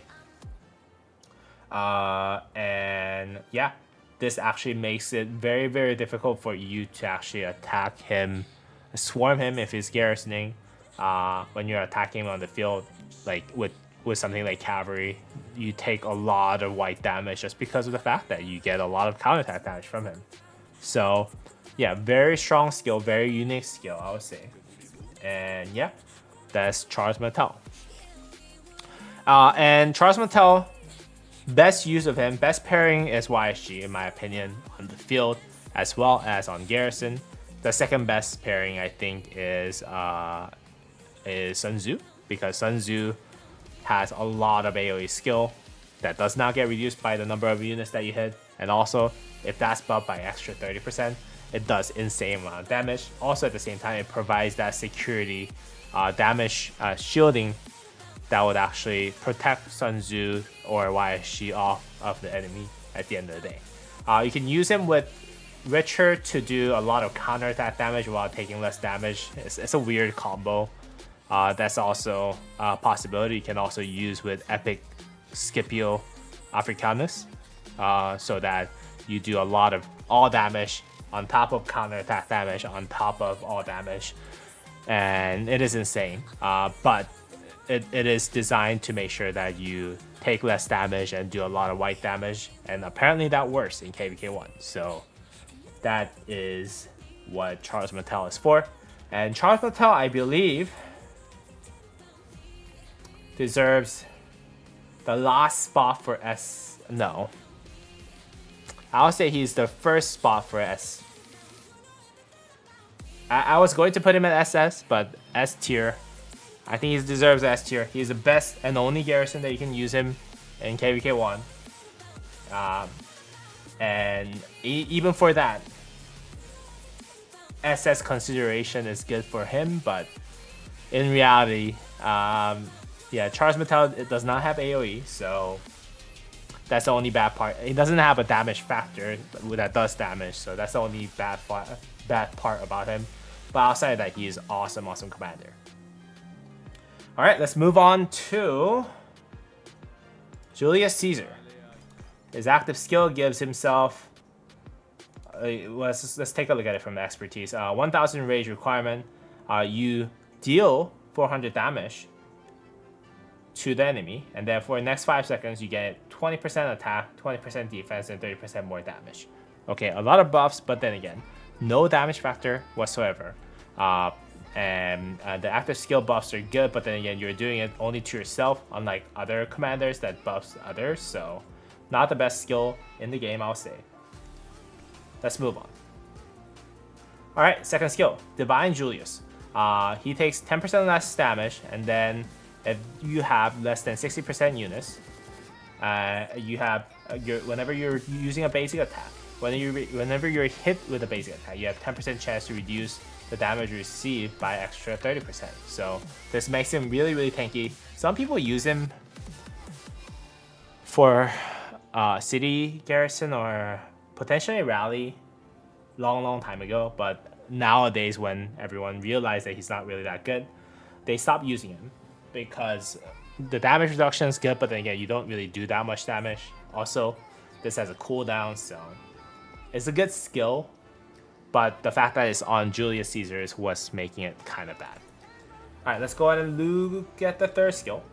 Whenever this commander's troop launches a basic attack against a city, you have 10% chance to reduce the garrison's defense by 30% with 3 seconds, 5-second cooldown. Okay, a good skill, but then again, he himself does not do that much damage, so yeah. And he has to be used as a primary if you want to actually buff the secondary commander's damage, so that's another thing that's kind of meh about him. Fourth skill, this commander's troop gains 15% unit capacity. It's okay, but you can't use him on the field for this. You would only take more 7 wounds per march. So this is kind of okay, but then again, this is only okay as a support skill in Heroic Anthem or auxiliary skill for other commanders. So yeah, this is good, but then again, not so good at the same time. With that said, I'll put Julius Caesar at the first slot of C. I mean, he's not really that good. He's not really that bad. He's bad. Yeah, he's a bad commander. All right, guys. I'm gonna give me 1 second. I'm gonna go to the restroom real quick. I'll be right back.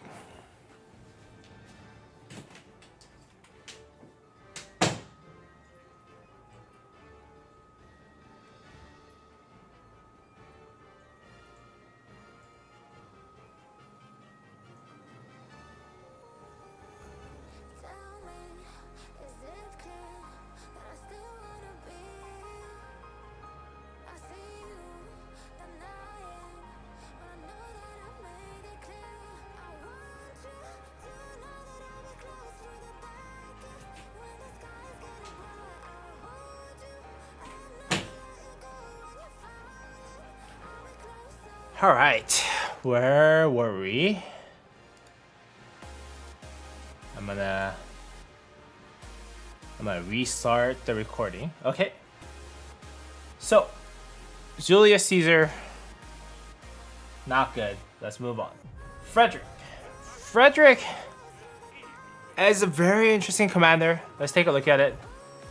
His active skill, which is also expertise. So let's go ahead and look at the expertise. For the next 3 seconds, whenever this commander's troop launches a basic attack, it has 100% chance to deal additional damage to the target for 800 damage factor. That is 2400 damage factor for a KvK1 commander. Single target though, but this is basically the same concept as what you will see in Season of Conquest with Sargon. It does a lot of massive damage, but you have to be connected to the target for 3 seconds. It does additional damage factor, but it also needs expertise. You need him to be expertise for you to do full 2400 damage factor. This skill alone, I think, is really good skill. If you expertise him, he's really good with that skill alone. But rest of his kit is kind of meh. Let's go ahead and take a look at it. Second skill, never give up. Never give up. Whenever this commander troop launches a basic attack, it has 10% chance to recover 1000 damage factor of healing, which is good. But he doesn't have that much of a stat stick right here. Usually the second skill is reserved for a stat stick, which will give yourself like 15% attack and 15% defense and all that. But this is a healing, which is kind of understandable because this is a leadership commander. I'm assuming that's what they were trying to go with this. But yeah, it's a good healing skill, but not the best. Let's go ahead and move on. Third skill, this commander's troop deals 10% more damage when attacking a city. Okay, if you're attacking a city, this is fine. On the field, this is not really that useful. Let's move on. King of Deutschland? I don't know. Germany? Barbarossa. He gets himself 15% units capacity. This is good and bad at the same time. This is bad for Frederick, in my opinion, because he's missing a lot of stats that a lot of other commanders have. So that means that he's more vulnerable to AoE, like massive damage that comes in to them. If you have health and defense, you'll be able to mitigate some of that. Frederick does not have that much stats. He does not have any stats, as a matter of fact. He only has healing for himself, so this is good as a support skill or auxiliary skills, but unfortunately, this is not that good for Frederick, in my opinion. Overall, though, the fact that he has 2400 damage factor does put him above other bad commanders. I would say he is actually a pretty good B tier commander if you can expertise him. If you don't have him expertise, I think he does deserve to be in the C tier. But if you have expertise, I think he does have. We have to give him some credit for having the most amount of skill damage factor in KvK1.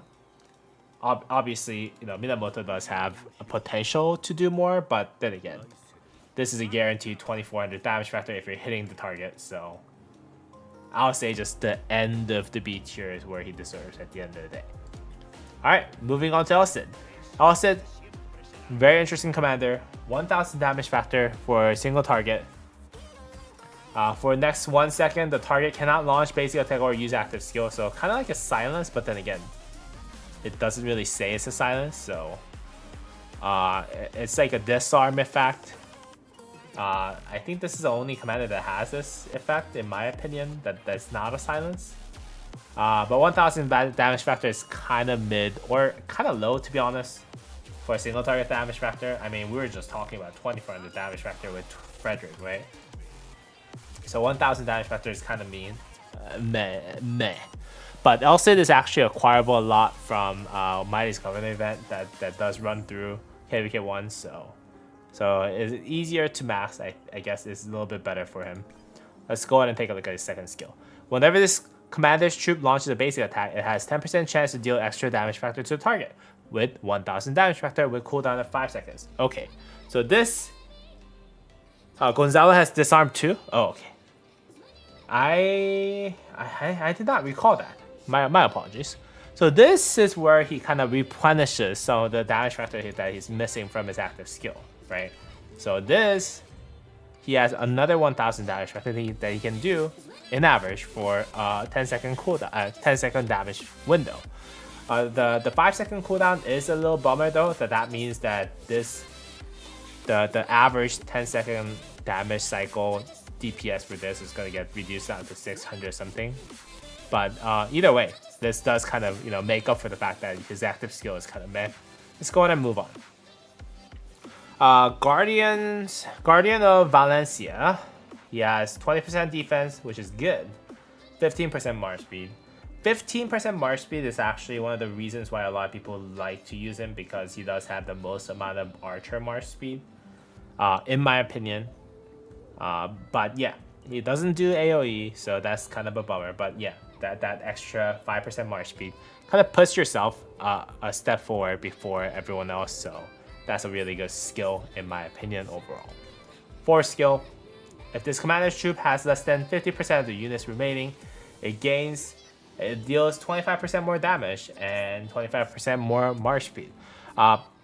My opinion on anything that says 50% less than 50% units remaining is simple. I think it's bad skill, just because if you have 50% of the unit capacity already, then you're gonna already do 50% of the damage only. Even if you do 25% extra damage from that, that is what, 62.5% damage of your full damage either way. But the fact that you have extra march speed is a little better because you can run away faster. But if you're running away faster, I don't know how much use of that you'll be able to have at the end of the day. Expertise, 5% attack, 5% march defense, and then 2% damage to infantry units. This skill is actually really good. It's a separate expertise skill. Doesn't buff anything, and the fact that this kind of gives him the extra stats that he was missing overall. And I think this is a very, very strong skill at the end. The best pairing for him, you can use him with YSG, you can use him with Tutmos, you can use him with Kusanagi, Ethelfled, and Metman. And I think those are the only recommendations that I have for you for him. Let's just go ahead and move on to the tier list and put him. I'll say he deserves a spot in a right here, somewhere right here. I'll say Ethelfled is a AoE commander, so I'm gonna put him right behind Ethelfled. He's not the best, he's not the worst. He's usable, strong. Let's move on. Ragnar is a commander that I did not use, so I'm gonna go ahead and base my opinion off of whatever he has on his kit. I have never used Ragnar in my main or my farms or my restart, so I'll have to take a look at his kit for the very first time. But Ragnar, Odin's Might, enhanced version of Power of the King, expertise.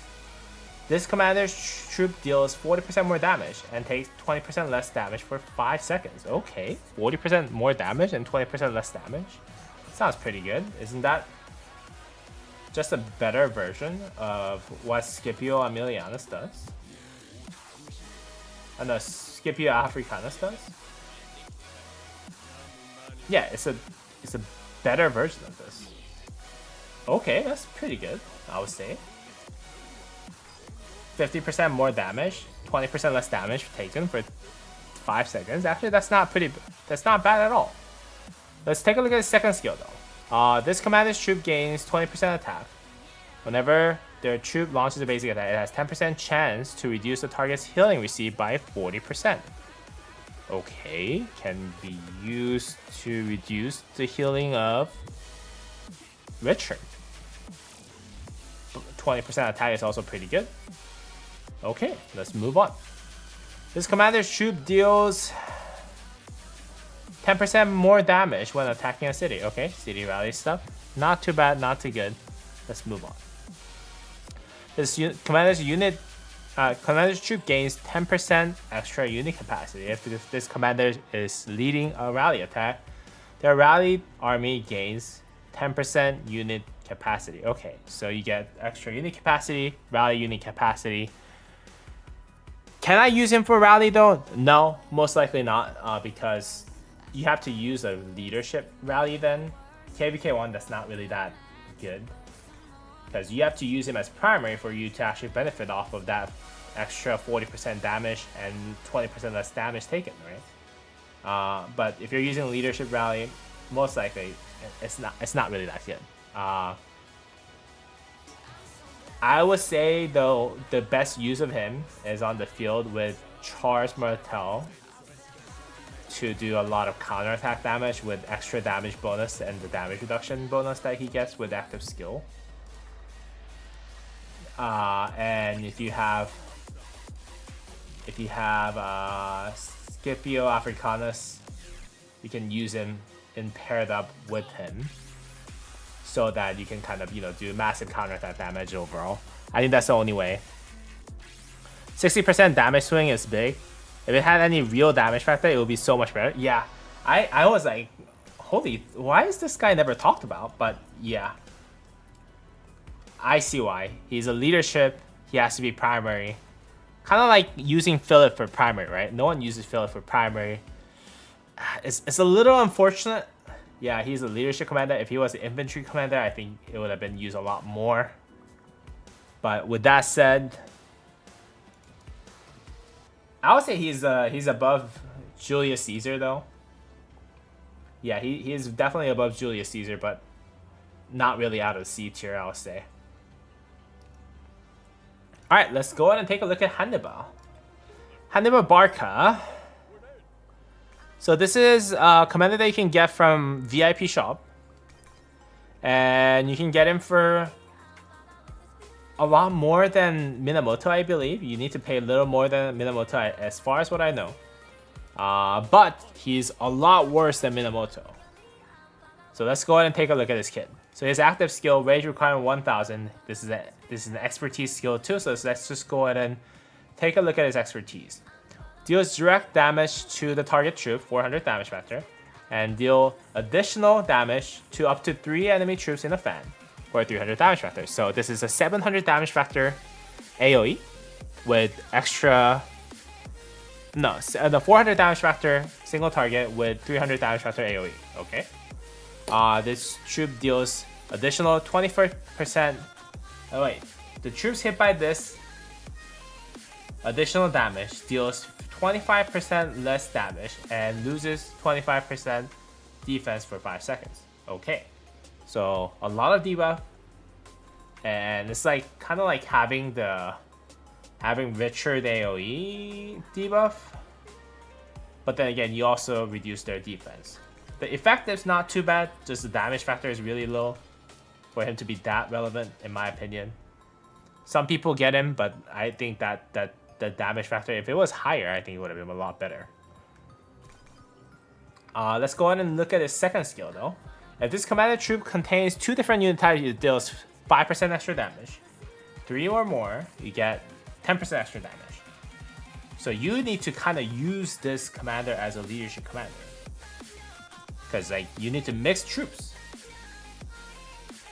So I'm not too sure about this. It's obviously a good buff, but then again, 10%, it's not a massive buff at the end of the day too. I think if you get a good statistic, it could be better than this. But 10% attack damage bonus. It's not even additional damage bonus. So I think that's a little bit of a bummer, but yeah. 10% damage buff basically if you use 3 or more troops. If this commander's troop is attacking a city, whenever their troop launches a basic attack, it has 10% chance to recover a portion of the slight wounded units for 1000. It only activates whenever you're attacking a city, so if you're, I don't know, city swarming, I guess this could be working. But not the best thing that I would say. And his expertise, his 4 skill, 10% unit capacity. Whenever you use an active skill while outside of Alliance territory, you get 15% extra damage bonus for 3 seconds. Okay, I think I understand exactly what this is about. Hanebaka is a city rally commander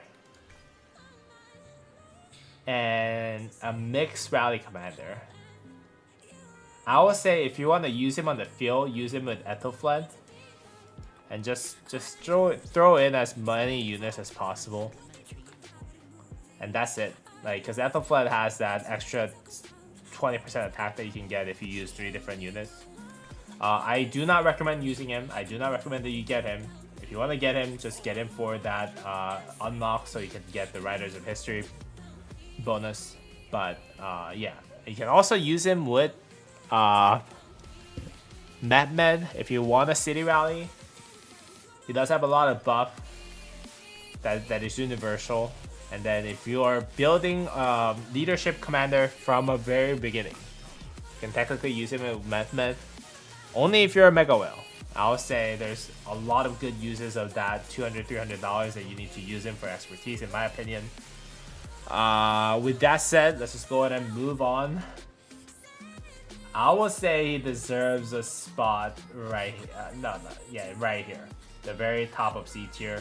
A little bit better than the Ragnar, I'll say. Although they might be able to go well together. Similar concept, but only worth for achievement. There you go. That's what I would say. Similar concept. Let's move on. Pyrrhus. Pyrrhus is where I need most of your help on, guys. Pyrrhus. Alright. Pyrrhus is one of the more recent commanders that was added to the game. KvK1 though, the only flaw that I find in him is the fact that he does active skill that does direct damage instead of combo smite, whatever you like to call it. I think this commander should eventually be swapped to deal smite damage, in my opinion. but he does 1400 direct damage factor with active skill. Skill damage with active skill, and he gains himself 20% normal damage. This second part right here, 20% normal damage, along with other sets that he has, makes him a viable choice for him to be used with Cheok Jun-kyung CJ in KvK2. Because there's not a lot of commanders that can get a lot of normal damage buff. He's one of them. He also does damage factor of 1400 damage factor, which is not bad for a single target. But yeah, that's what he has. You love Pierce? All right, you're gonna have to help me tier him when he gets to tier maker. Okay, 1400 damage factor, decent single target damage, 20% normal damage buff, also very, very strong. Let's go ahead and take a look at his second skill. This commander's infantry units gain 10% health and 15% march speed. Very nice. Health is okay, but 15% march speed is actually really good. The fact that you don't have to expertise him like you have to for Charles Martel is also really good. Infantry needs a lot of march speed, so this is really good. While outside of Alliance territory, their troop also deals 20% more normal damage. Very good. If you're outside of territory, you basically do 20% more normal damage. That means your counterattack damage, normal damage, all buffed up. Very nice. Third skill, Shield and Sarisa.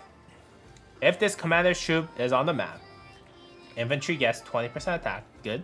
And then whenever your troop launches a basic attack, you have 10% chance to gain a shield for 500 damage factor with cooldown of 8 seconds. Very good. Shield of 500 damage factor is nice. It's like having another active skill built into. So very, very nice. And 20% attack is nice as well. Pretty strong skill, I would say. Fourth skill, this commander's troop takes 20% less skill damage. Okay, this is really, really good for KvK1, especially because most of the commanders that are in KvK1 will primarily deal. Actually, all of the commanders in KvK1 will do most of its damage as direct damage. So the fact that you can mitigate 20% of that is actually really good. You can also get extra skill damage reduction from the defense tree up to 9%. So that really reduces the amount of damage that you can take from this. And also their troop deals 10% more damage if you have a shield. Also very, very nice if you have a shield as well. Expertise. Whenever this commander's troop uses a basic attack, it has 10% chance to reduce the attacker's attack by 30%. Okay. With 8-second cooldown. Pretty cool, I would say. You can basically kind of shut down the enemy that you're attacking. So, really, really good commander, I would say. Best pairing for him. Sun Tzu, broken in KvK1. Okay, Sun Tzu is one of the good commanders that you can pair him up with. Charles Martel, also a good commander just because of the fact that you have damage bonus and shielding effect from Charles Martel. Also combined with the fact that he has a lot of counterattack damage. And the fact that Pierce does a lot of normal damage buffs overall. It just really, really works well in my opinion. Not so much with Lee Sung-ge though. I'll say a better pairing is probably Ethel-Fled. If you want to use a secondary, infantry commander.